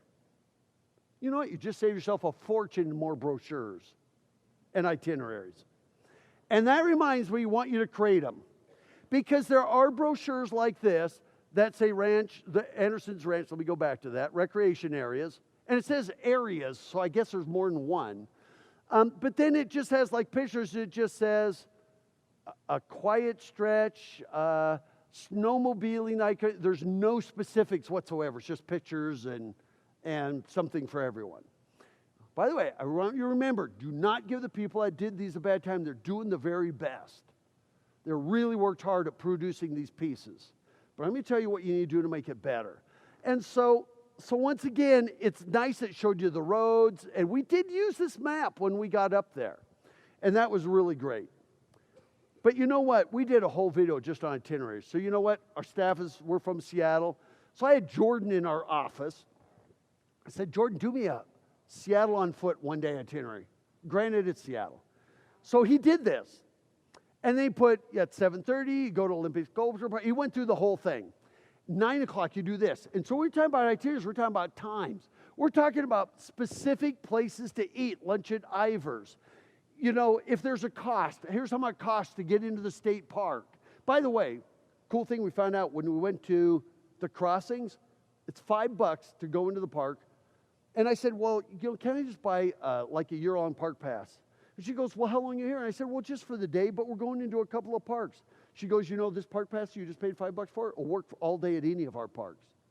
I thought it was really cool. It was that helpful. And so anyway, we want you to do some itineraries. And you need to include businesses. So, you know, I just gave you one. But, you know, we went down to Bruno. And in morning, you could say, in the morning, we want to go down to Manhattan Cafe and order the omelet. It's incredible. And then once you do that, I want you to drive down to Bruno. Now, if you're going to go down to Bruno, rent a kayak or canoe first, or have somebody deliver, I mean, whatever it is, bring your fishing gear. When you go down there, I want you to spend half a day. Or you could say all day, depending on if it's a 1, 2, or 3 day. See what I mean? Then when you come back, go to lunch here, and then when you go, see what I mean? And you need to do those. Include businesses. Very important. You cannot let politics get in the way. This is why hundreds of thousands of people subscribe to travel magazines, because they provide specifics and you're afraid to. Oh my gosh, we promote a private. You can't use public money to promote private business. Forget that. That is garbage. Can you imagine? Why don't you come to Orlando? We have 172 attractions, but we can't mention any of them by name because they're all privately owned. We want you to visit us in Napa Valley, where we have 232 wineries, and they're all privately owned. Otherwise, we would tell you about them. You need to promote private business. This is economic development. Specifics. And by the way, public art, you know what? That Anderson Ranch, I bet you people in half of the United States have heard of Lake Coeur d'Alene. They've never heard of Anderson Ranch. And, you know, I love Lake Coeur d'Alene. But you know what? It's like a freeway out there on that lake. I saw one boat on yours. By the way, maybe you may be saying, that's exactly the way we like it. We do not want to tell anybody about it. I totally get it. But articles are read 3 times more than ads. Publicity is more credible. It's third-party. You could use me saying, this is one of the West's best drives. There we go. I kept them off the lake and on the streets. Okay? For every $1 you spend on public relations, $3 in earned media. What it would cost if you had to buy that space in a magazine? So you know what you should do is find clubs and organizations. They're looking for places to send their readers. So for instance, if you own a Beamer, you will get BMW Magazine. It has drives all over the world. But if you belong to the BMW Car Club of America, they'll give you drives around the United States. If you send them that itinerary with some photos, they'll probably publish it for free in multiple pages. You know why?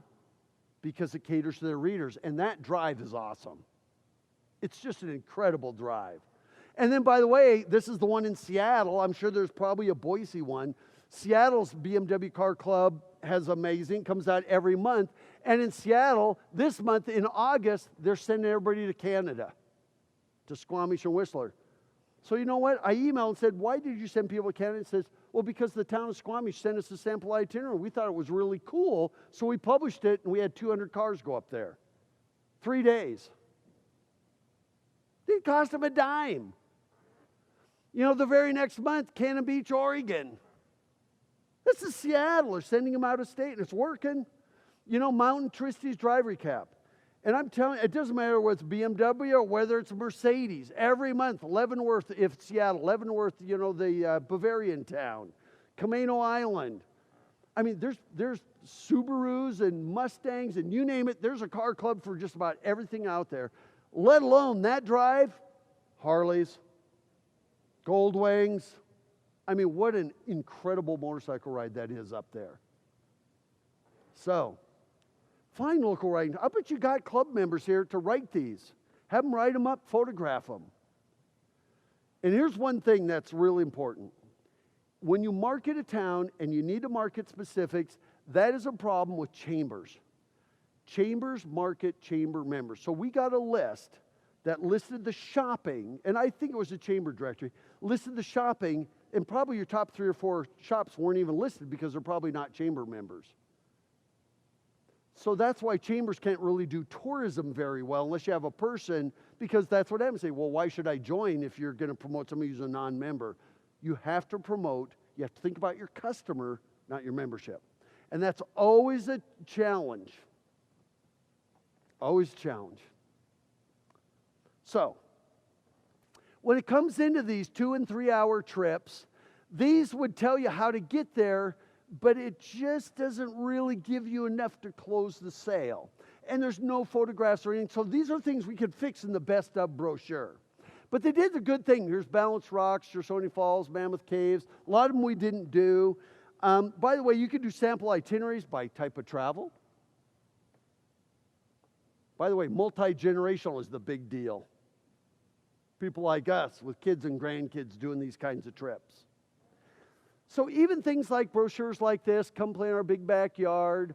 And it's, you know, and by the way, you need to show people. This could have been taken in just about any city, anywhere. The sign doesn't really, so no, I'm not being a critic here, but, well, I am being a critic. And so I think, you know, this, like, we're trying to figure out these loops, we really couldn't figure it out. And so sometimes you just have to so I didn't consider these, even though they're kind of itineraries, it didn't include private business, it didn't tell you how long to take or spend at each area. And so while it was a really good attempt, I think you could take it up a notch by doing that. And by the way, for anybody developing brochures, I don't care whether you're business or public sector, one thing's really important, the top 3 inches of your brochure are critical. And so always use yellow dark background. People don't care. People could care less about Mountain Home, by the way. They're looking for the best fishing. They're looking for the best kayaking, the best hunting. They're looking for those things. And by the way, they happen to be in Mountain Home. Get it? So the top 3 of your brochure should always sell the experience, and then who's doing it, private and public. So I spoke at the tourism conference up in Lewiston a couple years ago. But before that, I had spoken there, and I used a guy's brochure that just had the name of the company at the top. So then about 4 months later, he sends me his new brochure.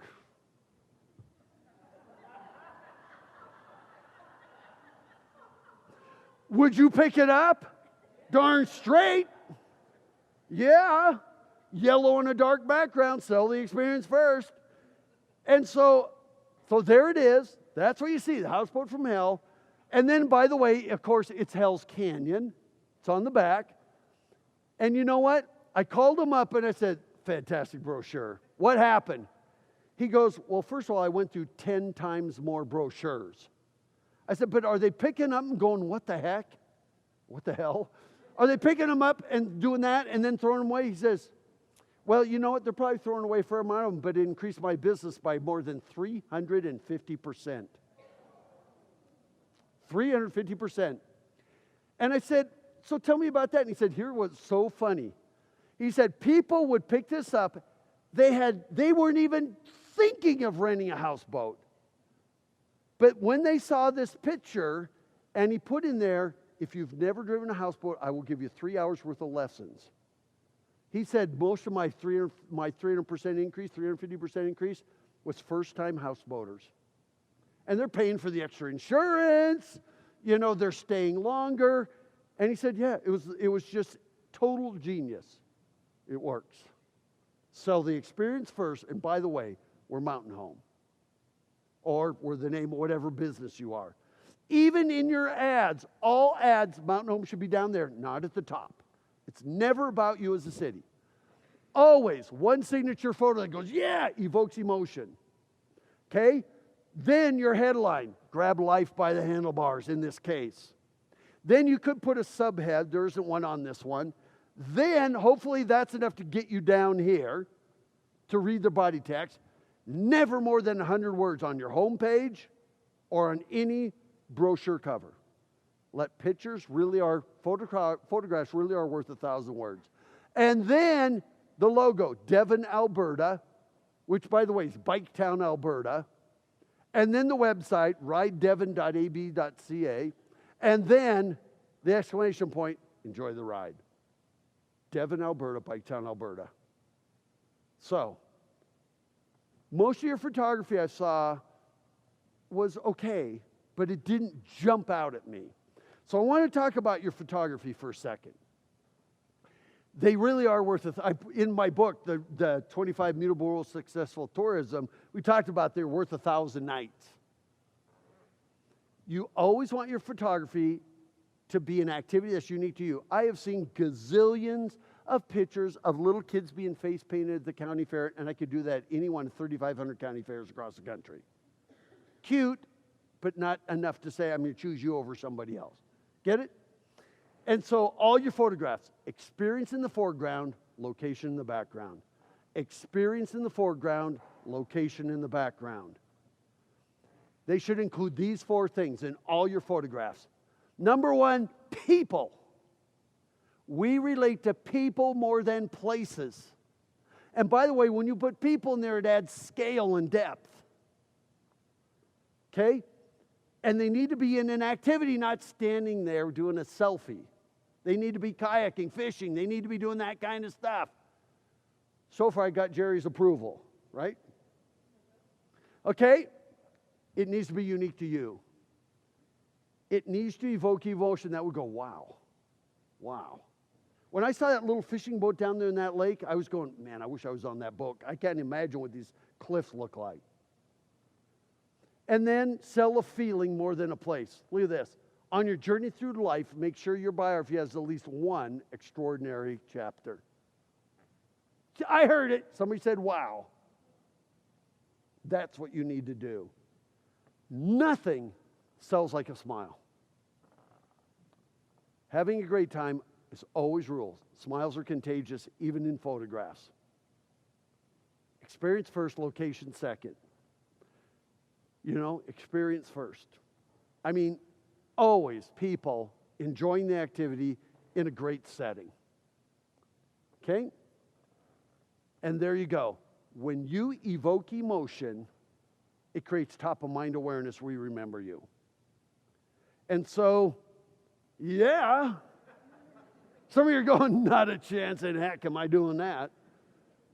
But you know what? It works. Let me go back to that. I mean, does that make you want to go whale watching? That's Westport, Washington. Does that evoke emotion? And by the way, it doesn't always have to be extreme. It could be as simple as that. That was taken up in Winthrop, Washington. Or that. And the one place where you don't need people in photographs is lodging. By the way, the new trend, glamping. Glamorous camping. And even people camping want air conditioning, heat, and Wi-Fi. That's why I call it glamorous camping or glamping. But we want people having a great time. Okay? Photography. Should be your number one priority is developing a great photo library. And by the way, we're in the visual first movement now. So, I want you to invest in professional. You got photographers, and Jerry's not the only one. You got photographers in this town. You have so much talent in this town. I mean, look at this is a motel that I saw where I think this was in Nova Scotia somewhere, and they went out there and they went out there and spent money on their hotel, but they did professional photography so much so that they are outselling and have higher occupancy than all the chain hotels. And it's a little more, if it wasn't for the photography, I mean, when I saw that, I went, wow, I want to stay there. I said, I'm sorry, we're booked up 4 months in advance. It's a mom and pop motel. And yeah, they did a good job, but the photography really did a good job. So, redesign your websites. You know what? I mean, for B&Bs and stuff, look at, these days, you look at websites, they're visual first. Even city websites. Just visual first. That's for B&B. I mean, look at this. This is for the town of Squamish, north of Vancouver, on the way to Whistler. And, I mean, they do an amazing job. And it just scales down to mobile. Nothing sells like photography. Look at these stats. Facebook, photos perform best for likes, comments, and shares. And then Pinterest, the photos generate more referral traffic for business than Google+, YouTube, and LinkedIn combined. As a matter of fact, 20% have purchased after seeing the experience without even going to another website. TripAdvisor, properties with 20 or more photos get 150% more engagement. And look at this. 92% of women post and refer products, getaways, and vacations with friends via Facebook. By the way, you know how much men share? 26%. So, what I want you to do is I want you to get copies of Architectural Digest, Travel and Leisure, all these magazines, and then ask yourself, are our photos good enough to be showcased in their magazines? And when you got that, then you got it. So after all that, we got back from Anderson Ranch, and we did go out to the base. We did not go in because they wouldn't let us. But we did go out there and check it out. And by the way, on our way out, we saw lots of people doing the bypass. So then we went, because it's the number one rated place on TripAdvisor, Shoke. It's not Shiok. I asked. So even though, and I hope that's right because obviously I wasn't right when I heard Bruno. And so I did see the sign there, love the slogan, ridiculously delicious. From curb appeal, I kind of went, yeah, I don't know. But it was rated so well, and it was referred by Ashley and Hannah at the hotel. And so we did go in, and it was fabulous. Absolutely fabulous. And we learned that he is from, is it Singapore? From Singapore, retired here, Air Force. He's actually with his wife in Singapore this week. And so, see what I mean? We're getting to know everybody in town. And it was incredibly delicious and absolutely needs to be on your best of list. Absolutely. It is the best Asian restaurant in Idaho, and it might be one of the very best in the entire Northwest. It's that good. Yeah. Okay? So now, yesterday, you're finally going, when is he going to ever get to Mountain Home? We're here now. Here we go. I'll kick it into high gear now. And of course, we get up in the morning and say, we're going to go check out Mountain Home. Oh, rats.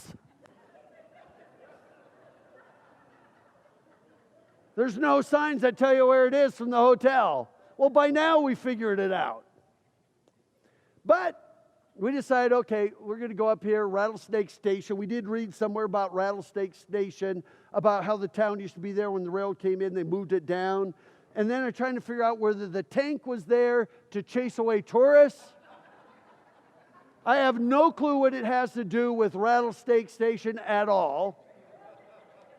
But somebody like Rotary must have been given a free tank and they needed to park it somewhere. And this is why Rotary kicked me out of the club. No, they didn't, but I get lots of fines. And so we did check that out. And then we did see, oh, I remember that little teeny sign for a golf course, let's go down that road. And so we did go down there. On our way down there, we saw a Ranger District office. I went, cool, that's cool. Didn't even know it was down there. And so we went there, and lo and behold, well, look at that, they have a visitor information kiosk. And you know what was really cool?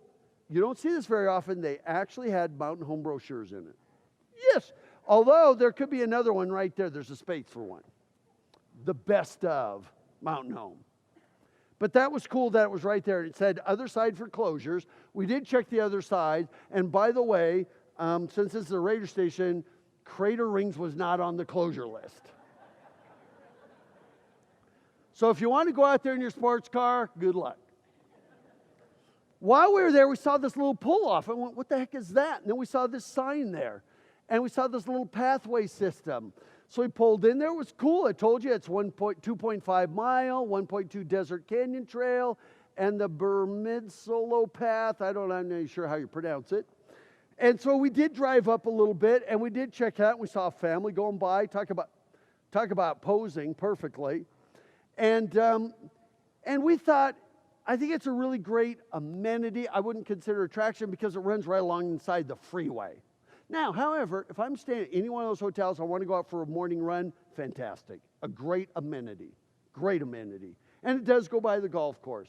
And we love the fact that there was these farming, ranching, agricultural implements there.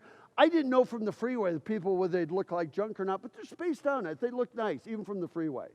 And it's cool because they actually tell you how they were used. And I thought that was great. So good job. Then we did go down the street and we did get to the golf course. Now we're coming the way most people probably come. And I see that, I take that picture. Here's my question. Is it open for public play? Okay. Is there cart and club rentals? Okay. Is there a pro shop? Is there food? Where's the sign that says any of that stuff? It's inside, great. You know, Visitors Day are impatient. If it's not obvious, they go next. So put up a sign there. As a matter, if you come from the other direction, which I'm sure the residents do, it does say something about a restaurant. Pro shop and restaurant. But when we pulled in, we did see, obviously, they do sell food. And then we did see a really great little driving range there. I mean, you know, and I'm sorry if he's here in the audience. This was during the workday the other day. Somebody skipping out on work? No, okay. Anyway, a nice putting green. Just fabulous golf. It's a municipal course, right? Fabulous. And it is 18, right? See, these are all the things that are missing. All you need is a sign. It says open for public play, 18 holes, par 72, 6,500 yards, court rentals. All you need is a little less like there, and your sales will probably go up, unless it's like Andrew Ranch and you don't want people to find it. Okay?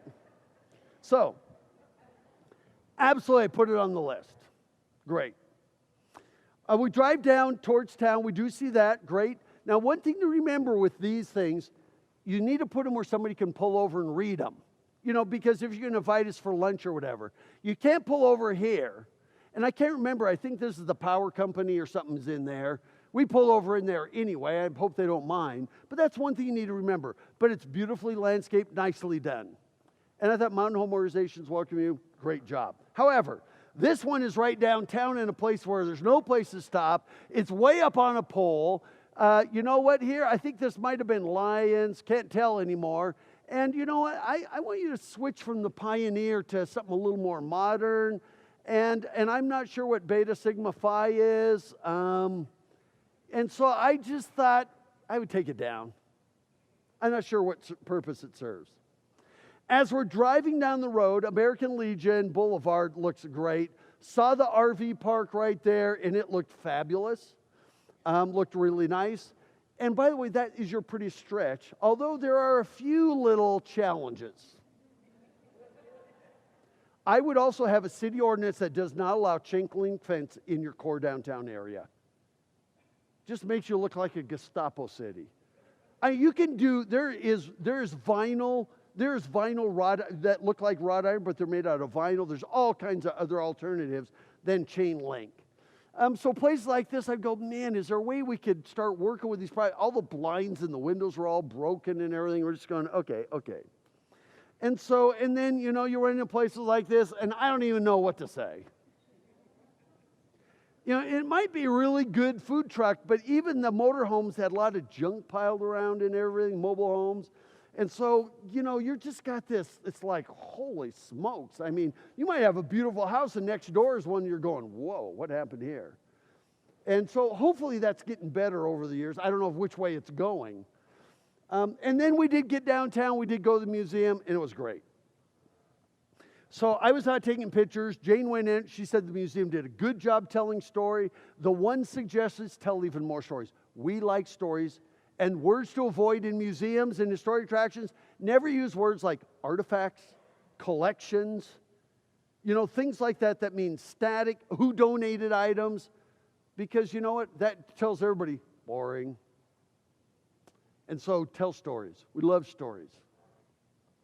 And we did see the park there. It was really funny because people are at work during the day and the irrigation system starts at about 5 o'clock and goes till about 8:30. So if you want to use the park, you have to do it during the day, skip out of work, because otherwise we're watering the hell out of the place. So at least that was yesterday and the day before. I mean, and by the way, the jet is getting a wash every night. I don't know how good that is on the metal, but at least it's clean. And so, beautiful park though, really. In all honesty, beautiful park. Playground in the back and everything. People over in the city, we have Parks Department people here. Am I getting you in trouble? Okay. So this is why when we do these assessments the next morning, we have to scoot out of town really fast. Yeah. It's also called biting the hand that feeds you, you know. And so anyway, we did see the community gardens. Fabulous. Loved it. Next to the USDA office. So we kept going, man, what are brand ideas? And I kept thinking, equestrian. You know what? I thought, could you do something in the air? You have the Air Force here. Could you do skydiving here? Balloon rides, gliding, pilot lessons, hang gliding, and other air sports? Could you do fly-ins and everything? And so I thought, we got to check that out. You got the Air Force here, and these people love the air. I understand you might have protected airspace with all around you, so I don't know if that's feasible, but it's something we're just thinking of, okay? And then we thought, well, maybe it's fishing and hunting. But you know what? I'm trying to find a place in Idaho that doesn't say they're fishing and hunting, let alone Oregon, Nevada, Wyoming, everybody around you, Washington, you name it. And then Radiator Springs. Anybody watch that movie, Cars? I just went, you know, you got some cool retro stuff here. So anyway, I thought, okay, let's start checking these out. So we did drive out to the airport. I like the way they use the reader board here. And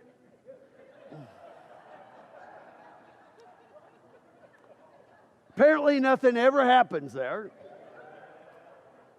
But I did see somewhere, learn to fly here. So we drove in. Now, here's my question. Is this somebody's house or is this the airport office? Does anybody know? It is the office. There's no sign that says office. I see 2 cars in the garage. And so we didn't know. We didn't dare walk in because we thought, we're going to be interrupting somebody at house. Is this a fixed base operator? A fixed base, can you get fuel there? Are there tie downs? Can you do, okay, see, there's no information. There's no sign here that says, by the way, we have tie downs. We're a fixed base operation here. Do they do skydiving lessons or anything? Or you can learn to fly, but don't know? Okay, you learn how to fly. And so we thought it was cool, but we didn't. And it's pretty close to the Air Force Base, so that any of this airspace thing might be a problem doing that as a brand. We don't know. But you know what? I'll bet you everybody that works at that base is an enthusiast in that sport. I mean, so I thought, wait, how could we engage the Air Force? That might be an option. Think of Oshkosh, Wisconsin, biggest flying in the country. Everybody knows Oshkosh, and by the way, its population is not much bigger than yours. And then while we were downtown, we saw this really cool building across the tracks. We had no idea how to get over there. I mean, look at the tracks. So we don't know which roads you go down or anything, but we finally figured out a way to get around there because there's no wayfinding. And we did get around there, and we ran into this. We saw a great, I think that's all Basque. I'm not sure what this big, huge bunker is. It's got some things here. What is this? Anybody know? Oh, it's handball court. Okay. So we did see that there. And we obviously saw this. And then, by the way, I don't know what this is. I don't know what Euskadi means. I know what biscotti is, but I don't think it's the same. And so, and I don't know if this is a region in Spain or something where they're from, or whether it's just a black blob. So why don't you put some interpretive signage there so we know what we're looking at? Oh, really? Well, I walked right up to those, and it's so hard to read, we didn't even see that there was writing on them. Okay, that's good to know. I'll have to recheck it out. Beautiful little park. Loved it. Loved this. It'd be great if you had translations there. You know, more, is there an interpretive sign on this one? Nope. Okay. And we did see the little shop. It was great. So, other notes, first impressions, before I come back into downtown. Number one is we did find Optimus Park, which was not very optimistic looking. As a matter of fact, we did see what looks like rodeo grounds, and does anything ever happen here? Then put up a billboard that says every June, whenever it is, rodeo. Invite us back. You do nothing in the city that ever invites us back. Nothing. Okay? And no offense, but we went to the trouble of finding it, now what? And then we saw this. I'm not too sure what this is or was. It looks like it's been abandoned for at least 10 years. It's mud racing. Is it still operate? Never knew. We did see this, and we figured this either had to be motocross, cyclocross, or 4x4. Motocross. No signs, no information, no coming events, nothing. Yet it could be something cool. And it might be. And while we're over there, when we were driving by on the way to the Air Force, we thought this was the airport. It took us half an hour to get there because you'd have to go a certain way. Went down the bypass. It didn't go in. Then we came back down this way. And then we saw it was Marathon Cheese, and we thought that's cool. And so we came back into downtown. We see places like this, thought, man, that should be a restaurant with little cafe tables out there. Sidewalks are a little bit rough, but that's an easy fix. We saw this. We thought this is a really great gathering place. It's got lots of tables and chairs. I mean, this is just a great little place to come and hang out, except it's like 15 minutes. Get your stuff and get out of here now.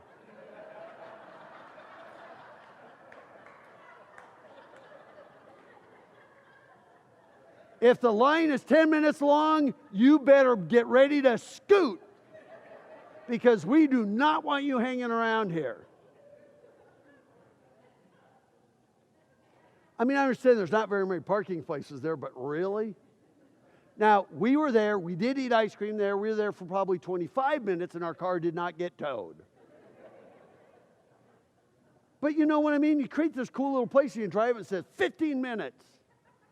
And so, the coolest thing about Mountain Home was places like this. This was just like, I mean, now this one needs some work. There's some stuff, but I just thought this really cool, retro, mid-century, like that sign, I just thought that was the coolest sign everywhere. I mean, I remember 50s and 60s, this concrete block was in style. I mean, it was just, now by the way, this, right there, if I saw that, I would not stay there. That hurts the motel more than it helps. And people don't understand that. But really cool signage. Even this, I love the old retro. Now here you got to take care of it's free inter, and we have ESPN and HBO, and I'm not sure what the free inter is. I guess the rest of the internet fell off the sign. But anyway, it's just the whole building looks like really cool. You know, even this, I mean, you know, I tell everybody all the time that the words lounge and cocktails went out in the 1970s with leisure suits. But you know, I guess it's coming back, but I just thought the sign was really cool. Coldest beer in town. You know, I mean, even this was really, really cool. Love the old fire truck. And then this is the sign over there. Everything you're doing is retro. Why don't you guys embrace it and be it? I mean, you know, and I mean, really, I just thought it was really cool. Even this sign here telling you the parking rules is kind of built in the old 1960s way. This is my favorite sign in the whole town, is the one that says gallery. Gallery's gone, but the sign is still cool.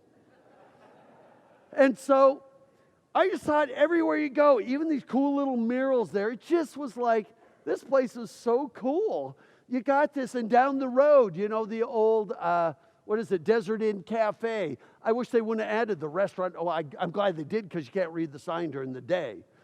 But, I mean, just everywhere you went, we saw this really cool mid-century feel. I thought, you know, that is the coolest stuff. And even young people, millennials, think that stuff is cool. And, you know, I mean, just right next to it is the Save More Drugs sign. And it was just really cool. Even the movie theater, which, by the way, it said there's a movie theater. It took us forever to find it. But even it has kind of a cool old-style sign.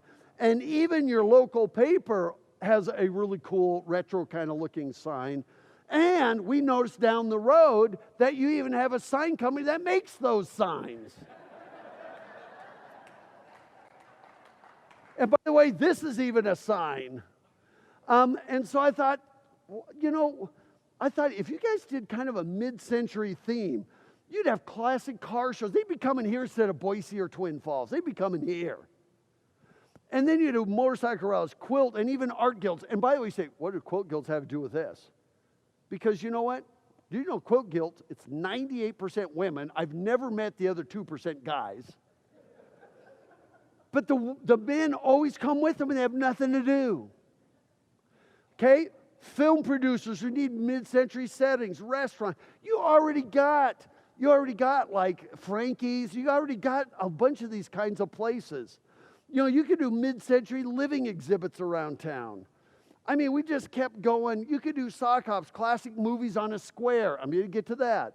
Concerts, auto shows and auctions, motels with themed room. You want to take an old hotel?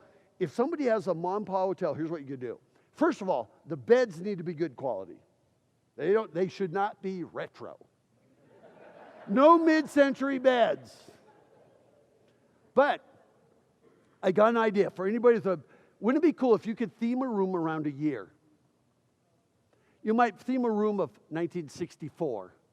And it might be the year somebody was born, the year they got married, the year they graduated from high school. But we would go pick the year. So you might have a 1958, a 1964, a 1967 Flower Power Room, 1969. You know, you could do 1974, 1979, John Travolta. I did the tour management for the Bee Gees Saturday Night Fever tour. And so you could do, wouldn't that be cool? And in it, you would have Life magazines, you'd have everything would fit that era, except for the bed. And you would just, I mean, people would do it, and they'd say, well, last time I stayed in this room the year I got married. This time I'm going to go back to the year I graduated from high school. If somebody wanted to do that, your hotel would be an attraction. But what you do is you theme each room, make sure it's good quality, but you theme it. And then they walk in the room, it's music from that year. You know, it's newspapers from that year, Life magazine, National Geographic from that year. How cool would that be? If that's how you take an old motel and make it cool. I mean, by the way, we went to Manhattan's. You know what? I would have never in a million years stepped in that place because it looked like a good old boys, bar, right? It says it's open from 6 to 2. I didn't know whether that was 6 p.m. to 2 a.m. or 6 a.m. to 2 p.m. And, of course, we walked in there, and there was some old guys in there, Jerry. No kidding. Just kidding. And it is the coolest place. It is just awesome. And, by the way, best burgers in town. Best burgers in town. I mean, by the way, you know what? She said, oh, the burgers are huge. Most people cut them in half. Jane ordered the kid burger, and it was the biggest burger I ever seen. And it was really awesome. That, by the way, Jerry was sitting at the next table, so we ended up in a conversation. But it's just really cool. Talk about mid-century. The only thing I would do in there is get rid of all this crap off the ceiling. Leave it open beam, leave it open to the air ducts and whatever, and make it, because they've done that. Everything else is all works. But Manhattan Cafe, I absolutely put it on the best of. It's a great place. And so I just thought, everywhere you go, this is a guy and his wife had this little foundation. And so they create a place in Sharpsville, Indiana called a summer place. Jay Leno came there, his own dime. I mean, look at they do all these events and weddings and everything.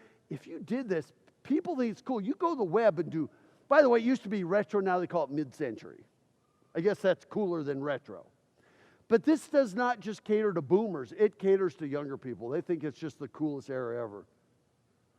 And, because when you come in, here's the deal. I always say embrace your history. And you have a lot of Basque history. But you have to understand, we also worked in Elko, Nevada, and all over those places where there's Basque.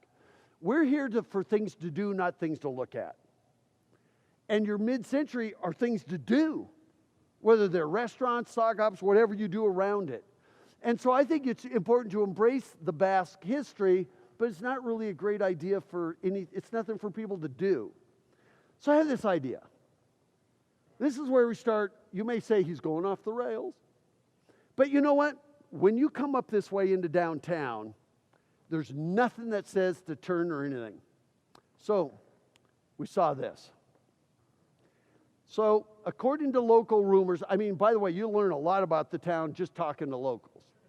Not sure how much of it is true, but we understand that Albertsons bought Paul's and then shut it down. Just so you know, Safeway now owns Albertsons. You know what I would do? I would go to Albertsons, which is right downtown, say, Albertsons, why don't you give us that building? Because we want to turn it into a year-round, open every day public market. Nobody in the greater Boise area has a year-round public market.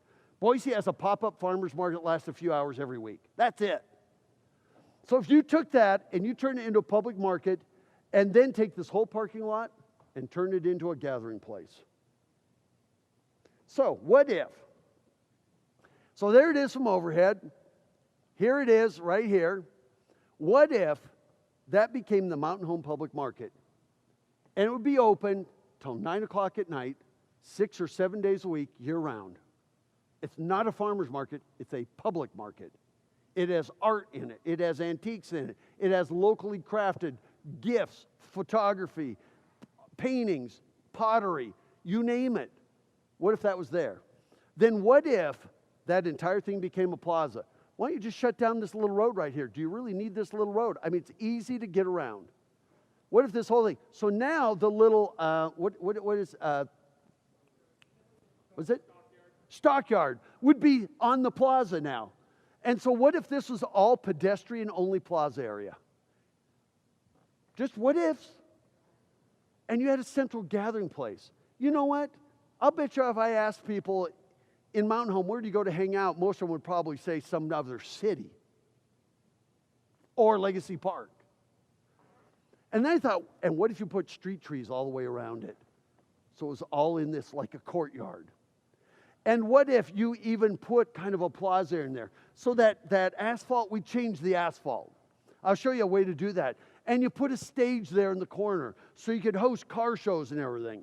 And then you'd have all this room for booths. So you could expand your market outdoors. You could do all kinds of car shows and everything. You could fill this whole thing full of cars, motorcycles, and then have all your vendors down here. Stockyard would be doing great. And by the way, all of a sudden becomes part of it. And by the way, so does that cool trail it goes down. I don't know how far it goes, but it looks really pretty. And then, by the way, you already have the parking lot, but there's no place for anybody to go. Right? And so you already got the parking. It's beautiful and even has its own park. And it's right across the street. All of a sudden, you're monetizing a great asset. You're monetizing. All of a sudden, you're putting value to that, and that. And then, by the way, this is your core downtown area. You know what I say when you want to fix a downtown? Don't try to fix it all. Go one area and make it a showcase. Because you got Manhattan's right in here. You got her great shop, Cicotti Interiors. It's Cicotti Interiors, which is, has done a fabulous job. And then you've got, I know that Frankie's is down here. You got you already got the makings of 10 restaurants right in this little area right now. And maybe some of the other shops will convert. You know what you have to do to revitalize the downtown? What comes first? People there on a consistent basis. You know what? If we had 500 people a day here, all these businesses we'd be doing way better than they're doing. That's all you need, 500 people a day out of 15,000. Actually, you have more than that because I'm getting to it. And you know what? You do that, and all of a sudden, people are going to be pouring in. Because where the people are consistently, retailers follow. Now, you may say, well, we do downtown events. You need to have people there at least 250 days a year, not 6 days during events. If you do 250 days a year, that merchant still has 110 they got to figure out on their own, 250 days worth of activities. And it's fairly easy to do it. I'm going to show you. But you know, closing off the street would just make it so pedestrian friendly. It would tie things together. You know what? Has anybody in this room ever sat in that bench? There's nothing to look at except a chain link fence. And so all of a sudden this would be usable space. And by the way, you could even close down one of these lanes and have this 2 lanes with angle-in parking. Did you know angle-in parking increases retail sales by 20%? How many of you say, whoa, I love parallel parking? By the way, they're teaching cars how to parallel park themselves. And so you could even do that and give you wider sidewalks. The parking lot you already own, you have, now would be monetized. And the other way, even these street trees, by the way, we thought you're Canadian with all the maple leaves. And even those, we thought those you could put around that plaza. Just make more of those. And then all we need to do is a really cool crosswalk to get from here to here.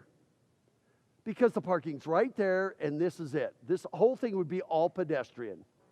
How cool would that be? And by the way, you would just take out the chain link fence and put in something like that. And now some people are going to come and they're going to go, whoa, what is this? They're going to slow down instantly. They're going to go, this is cool. So you take Jackson and whatever the 2nd Street, Southwest, East, whatever it is. See, Jackson I can remember. And so you do that. This is a fantastic building. It looks like somebody doesn't really care about it, but it's a fantastic building. You know, right down the corner, Curly's has done a great, beautiful outdoor little seating area. This is all right there. So if you have to start somewhere, and by the way, you got all of this stuff. So market. All you do is you go in there, you take out all the fluorescent lights and all the suspended ceilings. Got that thing. It could look like this. Wouldn't that be the coolest thing ever in Mountain Home? Wouldn't it be cool if people from Boise came here instead of the other way around? Or instead of them going from Boise to Meridian and Nampa and soon to be Caldwell, rather than coming this way. This would be an attraction all by itself. And by the way, every one of these booths in here is a business incubator. How cool would that be? And part of this would be what they did in Asheville in the Woolworth store. They turned it into an art market. So you'd have art market, prepared foods, and raw foods in season. You're the heart of agriculture country. Leverage it. Somebody in this area's got to do it. Plaza, you know what? People are the heart of a downtown, your plaza's the soul. We're moving to the European standard. In Europe, South America, every town is built around a piazza. We're in the age of third places. First place is the place we live, it's our home. Second place is where we live, or where we work. And the third place is the place we go to hang out. Starbucks built an entire brand around being third places. In Rapid City, South Dakota, they took a 1-acre lot right here, parking lot. This is a Sears building. I told them, take the Sears building down and build a 2-acre plaza there. I got a call from a guy that says, Roger, my name is Ray Hillebrand. You know what? We're not taking down that Sears building. I agree we should put a plaza right there on that 1-acre parking lot, 65 spaces. But I just bought that Sears building. But I also gave the city $2 million to build a plaza next to my new building. He now has the most valuable building in all of Rapid City. It looks like that in the summer. Music, splash pad runs 120 days a year. They wish the splash pad was this size. 120 days. So I mean, it doesn't have to be event days, it just needs to be activity. By the way, 120 days. They make $130,000 a year renting ice skates and they have to dole them out because it gets too busy. That right there is 240 days a year of activity. You've probably been over to the Village because downtowns don't get it. Lifestyle retail developers are building new downtowns. But the problem is they're not organic. They're chains. And they're cool and they're nice. And people, you go there. We said downtown Rapid City. We walked into 24 merchants. Every single one said the best thing Rapid City has ever done. There's no retail vacancies. There's a lower turnover. Businesses are open later in the evening. Retailers are breaking sales records. I mean, the average, by the way, within 2 years of them building Main Street Square in Rapid City, the average age of a person buying a home dropped 12 years. The youth were coming back. Great place for conferences, conventions, trade shows, you name it. It is the gathering place. You don't have one. You have Legacy Park. But we think it needs to be near restaurants and activity and things like that. A year-round activity center includes interactive water feature, ice rink, you named it. I mean, these are the kinds of things you could do. So in Caldwell, they're going to build one. I don't want you to even do, this is expensive. I think if you take that parking lot, you could make a cool gathering place, put up big tents, just bring in cars and everything. But here's what they're going to do in Caldwell. They have Indian Creek. The city spent nearly $10 million building this whole creek. Right downtown. This is their core downtown area. It wasn't programmed. Didn't do anything. They still had like 70% vacancies. It needs to be programmed. So you know what they're doing now? The city bought a building on this lot, tore it down. They're going to close the street. This entire thing is going to be a plaza, and it's going to look like that. Every town should have one. That's about $5 million. They're already committed to doing it. But they also have a population of 50,000. I just think if you take that parking lot and you can make it look like this kind of a surface so that it's not just aggregate or just not asphalt. But did you know there's another cool thing you could do? Sorry, I'm going over my time, but this is called street print. See these? These are not paver stones. That is actually embossed down in the asphalt. You can do snow removal over it. It's not paint. It'll last for 20 years. It's like $6 a square foot. Notice the guys doing that side. They just finished this side. You could drive on instantly. We thought if you took that whole parking lot and made it into a really cool plaza, ringed it with trees, and then maybe you even put up some stands like this in summer. These are like bus shelves, but see each one of these? These are vendors. They bring those in every day, and they have vendors out there. And then they bring in music. You know, they have in Asheville, where I took that, they don't even have to pay the musicians. They're just coming there. They're coming from colleges and universities, and they're making their money on tips. Wouldn't that be cool? And by the way, having those street trees ring there, wouldn't that be the coolest thing? You need more trees. Even having places for vendor booths coming from all over. I mean, you know, you name it. And you know what? It wouldn't take long before you are the central gathering place. That's in Flagstaff. I have no idea what's going on back there. But creating these, see the little stage right here? This is all you need. You just need to program it. It doesn't need to be fancy. It doesn't need to be expensive. You just need Albertsons to give it to you. I don't know what else they're going to do with it. By the way, Disney, see the raised planters? Those raised planters looked at that for a reason. Seating. Bring it to life. 3rd Street Promenade, Santa Monica. I mean, can you imagine yoga out there on the plaza in the mornings this time of year? I mean, think about the healthy living, the atmosphere that you already have in Mountain Home. Think about doing the taste of Southern Idaho or whatever you want to call it. You know, and then maybe you do even synthetic rink in the winter. But you know what? And you need public restrooms.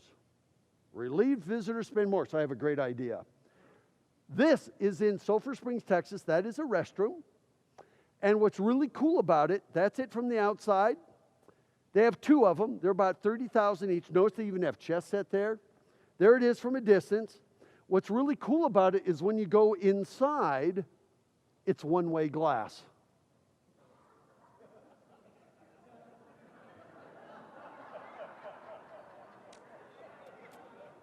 There you go. That's looking through the walls. How many of you would have courage using that restroom? But you know what? In Sulphur Springs, people drive 40 miles just to see those. $60,000 for 2 of them. By the way, they have lights on the outside so that at night they don't see in and you can't see out. And it's really cool. I mean, it's just doing fun stuff. And you know, you want to put Mountain Home on the map, the first thing you got to do is get your locals to want to hang out here. And that's how you can do it. So here's some ideas to make things better. I'm going to give you 3 statistics that are really important for your downtown. Call it the 7-8-7 rule. Curb appeal accounts for 70% of first-time sales, and it is lacking downtown. And that is not a city job, it's merchants' jobs. Cities take care of the curbs, merchants need to take care of the facades. And they don't do a good job. A few do, but very few. Here's the second one. Women account for 80% of all consumer spending. I'm waiting for the guys. Usually there's somebody in the audience that pipes up and says, that's all? It's true. But look at this picture. What do you see?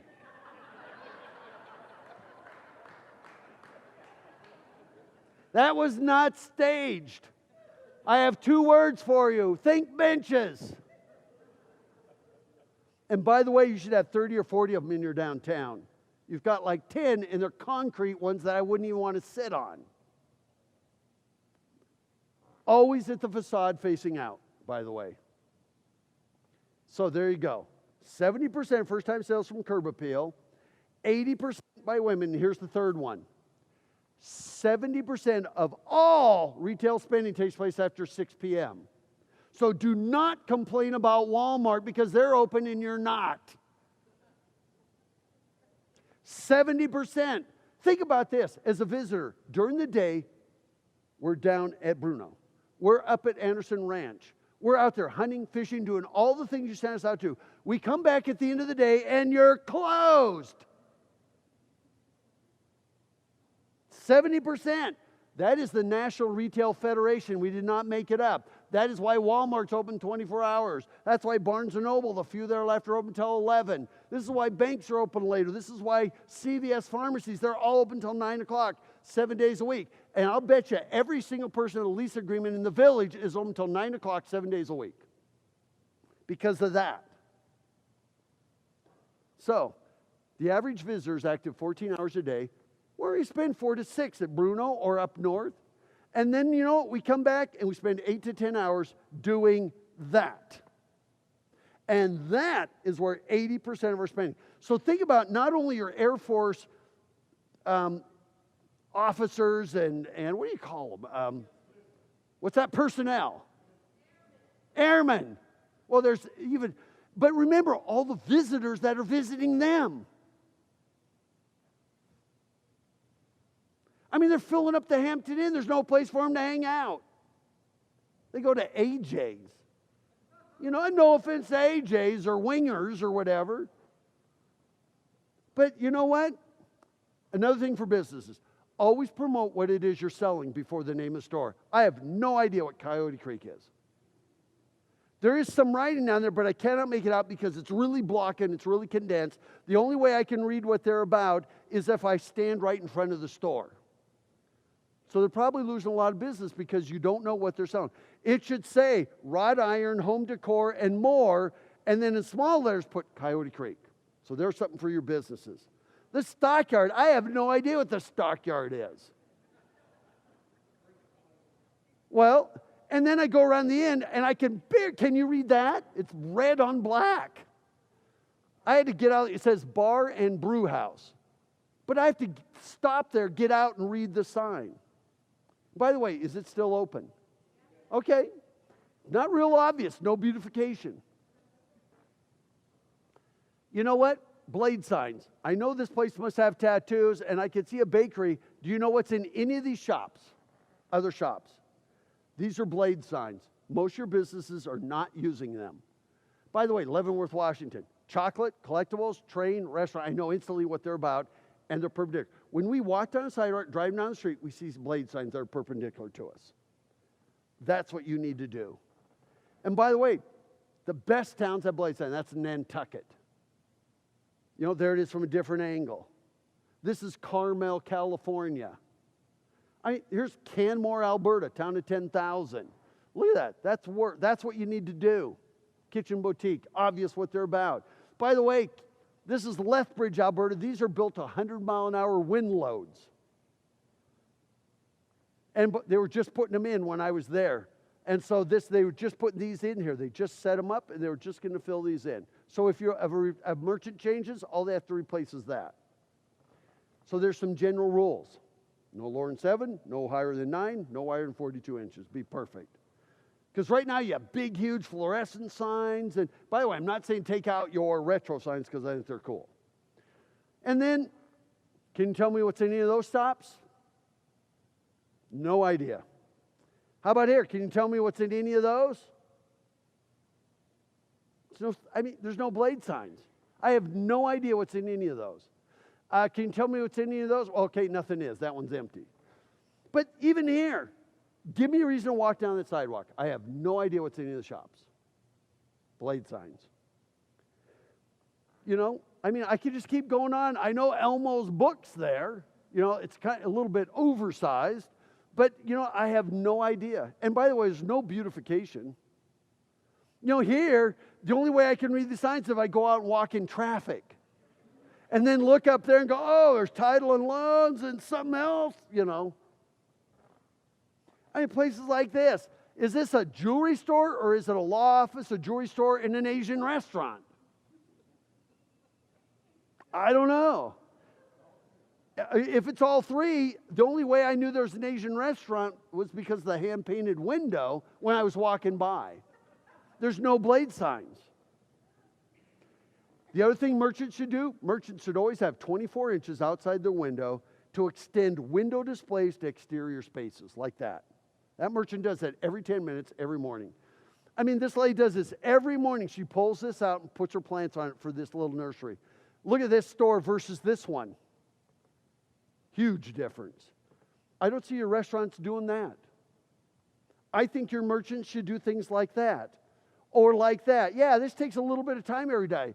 But in a town where you have a lot of vacancies, this is the only way you're going to know that you're in business. I mean, and so look at that. That's awesome. Because, and by the way, this makes you look like a second-class garage sale town. If you don't put it in your display window, you would never put that in display window, so you don't put it outside. By the way, that's one of the very best shops in town because it sells a lot of local art. I wouldn't know. It looks like a second-class used bookstore, which part of it is. So Jane went in, and I said, no thanks. I went out and took this picture instead. And she came and said, it's really awesome. Here's another deal. You need, you know what I hear all the time? City, what are you doing for me lately? You know what my response is? Merchant, what are you doing for yourself? You go to France or anywhere else in Europe, you will see the merchant out there every single day, hosing down the gutters, hosing down, sweeping their sidewalks, even though the city owns them. Because why? Because it's good business practice. We want the city to create a plaza. We want the city to do wayfinding. You take care of your storefronts, and you'll win. Because I saw too much of this all over downtown. It sends the impression that we as merchants and we as city do not care. We're dying, and we know it, and we're resigned to the fact. That's the downtown message you send people. Even they did a great job with the patio. Take down this stuff before it falls down and hits somebody. I mean, it doesn't do you any good. And then I called this the ugliest store in Idaho. And it might be a fantastic, there's no windows. None. And by the way, it's the same color as the concrete. And so, I thought, and there's the other side of it. So, there's two French words called trompe-l'oeil. It's French for fool the eye. That's a concrete wall. It's fool the eye. These are architectural. That there is a concrete wall. They painted this on. It looks like it's really deep. It's all flat. It's all shadows there. He's in the process of painting. There's Eric Groh. He's the painter that does this stuff. You can see the shadows there. There it is, during, after. Okay? Before, during, after. That's a flat surface. Before, after. Look at this guy right here. He's painted on. The car is actually real. But look at this. These guys, they're painted. They're part of the mural. The curb is part of the mural. This is in a microbrew. See that wall? Notice the hoses here. Here it is. Before, after. I asked her, how many times do people walk into the wall? She goes, they walk down the wall like this, because you can get really close and not know it's there. But you know what? 1.5 million people a year drive way out of their way to go to Winslow, Arizona. Sitting on a corner in Winslow, Arizona, such a fine sight to see. There's a girl, my lord, in a flatbed Ford slowing down to take a look at me. Notice homage to the Eagles. Couple making out in the window. There's the flatbed Ford. You can see a reflection of kind of a furniture store. Guess what? It's all painted on. There it is. There it is. There's the flatbed Ford. You can see it right there. But let me keep going. Let's walk around the corner there. There you can see it right there. And by the way, there's nothing behind it. It's just a wall. There's the back. 1.5 million people a year go out of their way to get their picture taken in front of that. Trompe-l'oeil. Fool the eye. Even all this stuff is painted on. All of it. All those windows are painted on. Nevada City it's Virginia City in Nevada. They had to rebuild all this concrete wall, but look at it. They decorated just to look like 1830s or 1840s, gold rush, even the girl down there. Cool thing to do with buildings. You know, and by the way, people will come a long ways for that. You know, the plastic banners. We think plastic banners in a great downtown should only be allowed 4 times a year, 2 weeks at a time for special sales and promotions, and not just plastered on a building.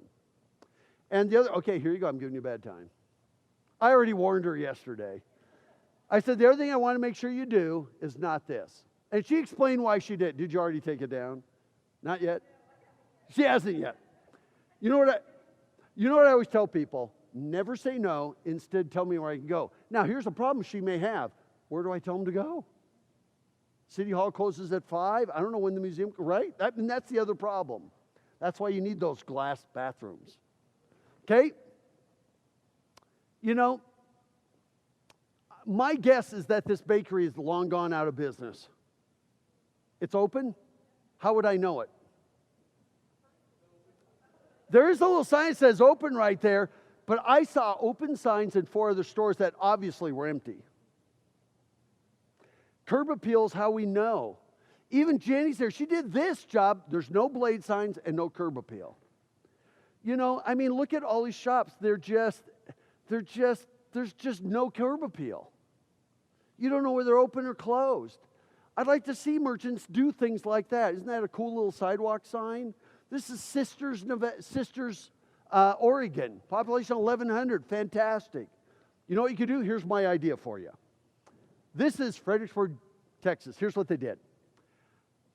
A guy got together, and he went downtown, and he asked all the merchants, we're going to go to a nursery wholesaler at the end of the season. We're going to get all their leftover pots. The only rule is 21 inches and bigger.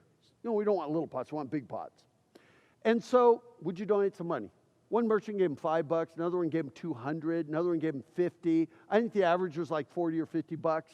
So they went down, got all the pots, brought them back, put them on a side street, told all the merchants. And by the way, I concentrated in those blocks I showed you around the plaza, around the market. And they said, go grab the pots. They didn't say, you only paid $5, you only get one. They said, just go grab them. So this merchant grabbed these, this merchant grabbed these, another merchant grabbed these like down there. And then this merchant grabbed these 2.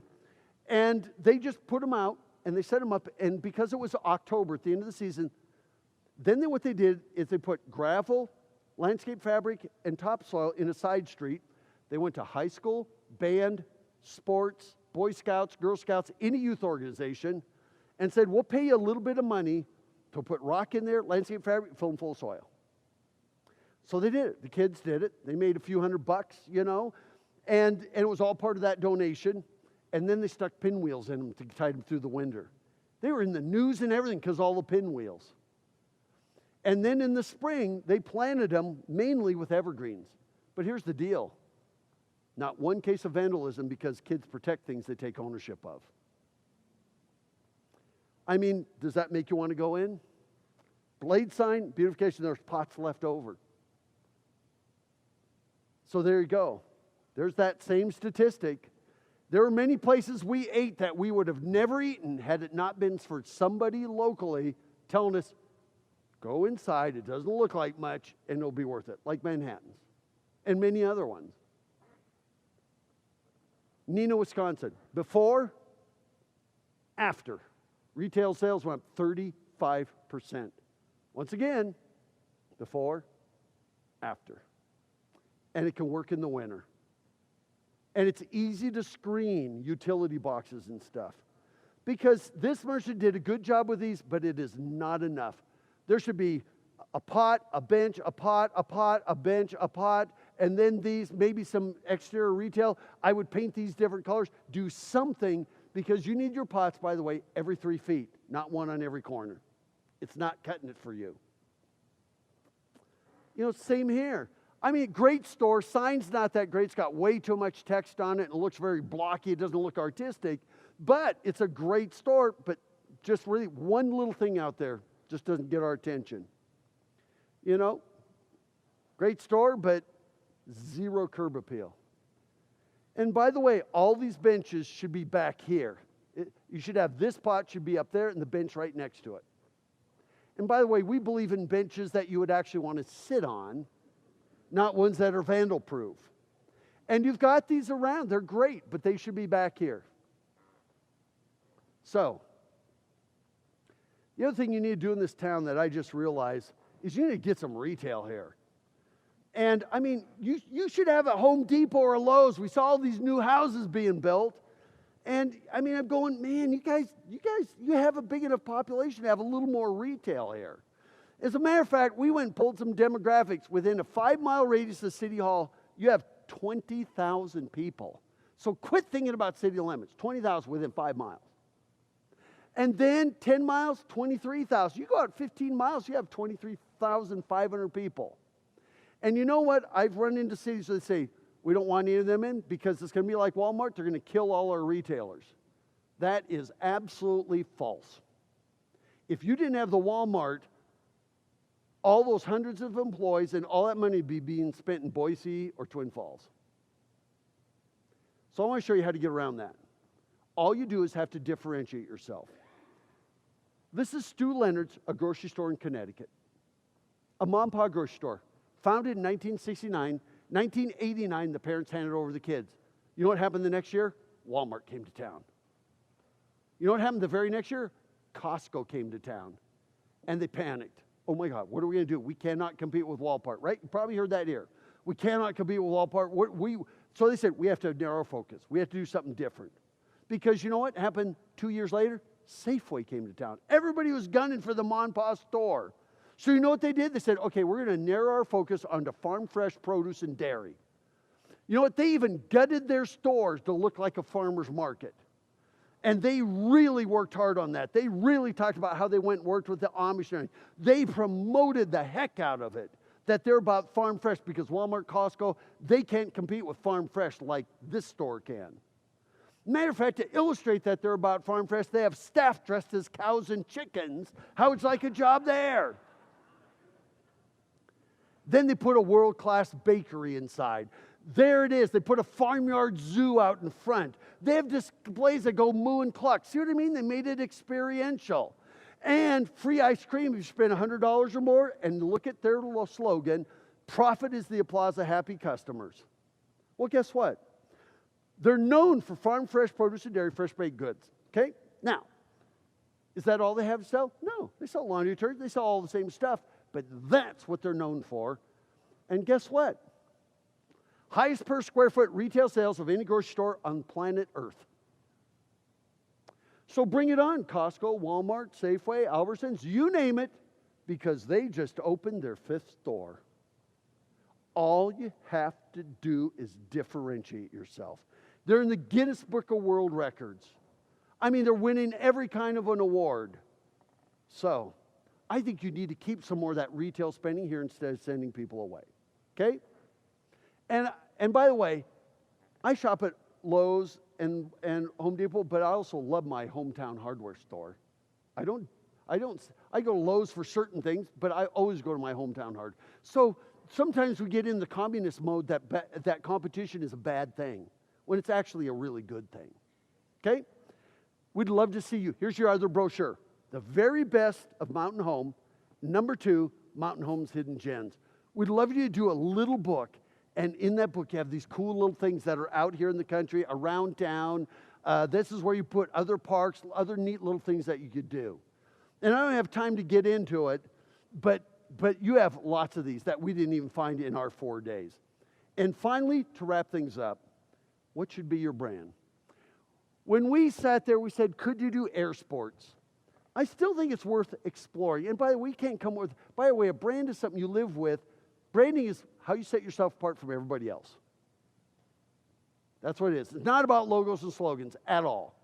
And by the way, I said you should change your logo. If you didn't, nobody's going to say, oh, I'm not going there because of the logo. I mean, have you ever said, you know what? I really don't want to go to Nampa because I think their logo sucks. By the way, I have no idea what their logo looks like. You know, or say, ooh, let's go to Twin Falls. They have a really cool logo. So at the end of the day, it doesn't mean a whole lot. But I think that's worth exploring. Number 2, equestrian. I just don't know. I just don't see that because I think I don't think you have the horsepower to, no pun intended, to do that financially. I think doing mid-century cool, you could be Idaho's festival city. And every weekend there's something going on. If you had 40 days, if you had 40 weekends full of stuff going on in that plaza, in that market, you'd have people coming from everywhere. You'd be a multi-state destination. I really thought about hunting and fishing, but are you really better than everywhere else? And does it get you 12 months of the year? Not too sure. And so, here's your deal. You want to make Mountain Home the destination. Not everywhere else. Mountain Home. And when you come here, you send them down to Bruno. You send them out to Anderson Ranch. And then all the ingredients are here. There's only 3 killers of you narrowing your focus. Number 1 is local politics, and it's worse with local organizations than it is with elected officials. Lack of champions willing to push it forward. And then lack of money. But you know what? Lack of champions and gold there for one reason. If you get the right champions to push it forward, they'll get through the politics and they'll find a way to make it happen. Every time. So one of the things you need to do is a plan. What is it we want to be known for as a city? And how do we, and all successful brands are built on product, not marketing. And how do we tell the world, and where's the to-do list? And then finally, make a list of these. These are just suggestions. Start knocking them off. Other than doing that store in the plaza and wayfinding, every single one of the other 65 of these is low-hanging fruit. So, what you have here is amazing.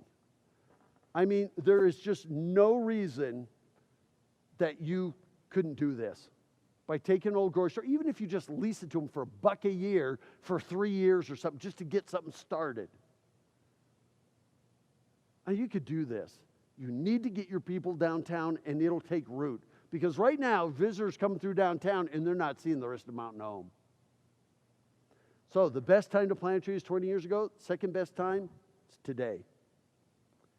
And you know, we need these signs to say downtown. We need those signs to say Legacy Park. We need those signs to say the Basque Park. I mean, it's time you started selling Mountain Home instead of selling everybody else. I mean, you have cool stuff everywhere. By the way, did a business used to be in there? It says it's closed. And you could walk up the stairs, but I didn't know. I thought that'd be a cool little ice cream shop or a coffee shop or something. That's right on Main Street. And there's just a sign that just says closed in one of the windows. And then, by the way, I hope that these last 2.5 hours or more that you spent with me helped you inspire some change, because what you have here is worth saving, and you're not that far. You've got the infrastructure. You've got the pieces in place. You just need to come together, get your business community on board, and you will win. And so, thank you so much for coming out tonight. Thank you very much. Thank you. Thank you.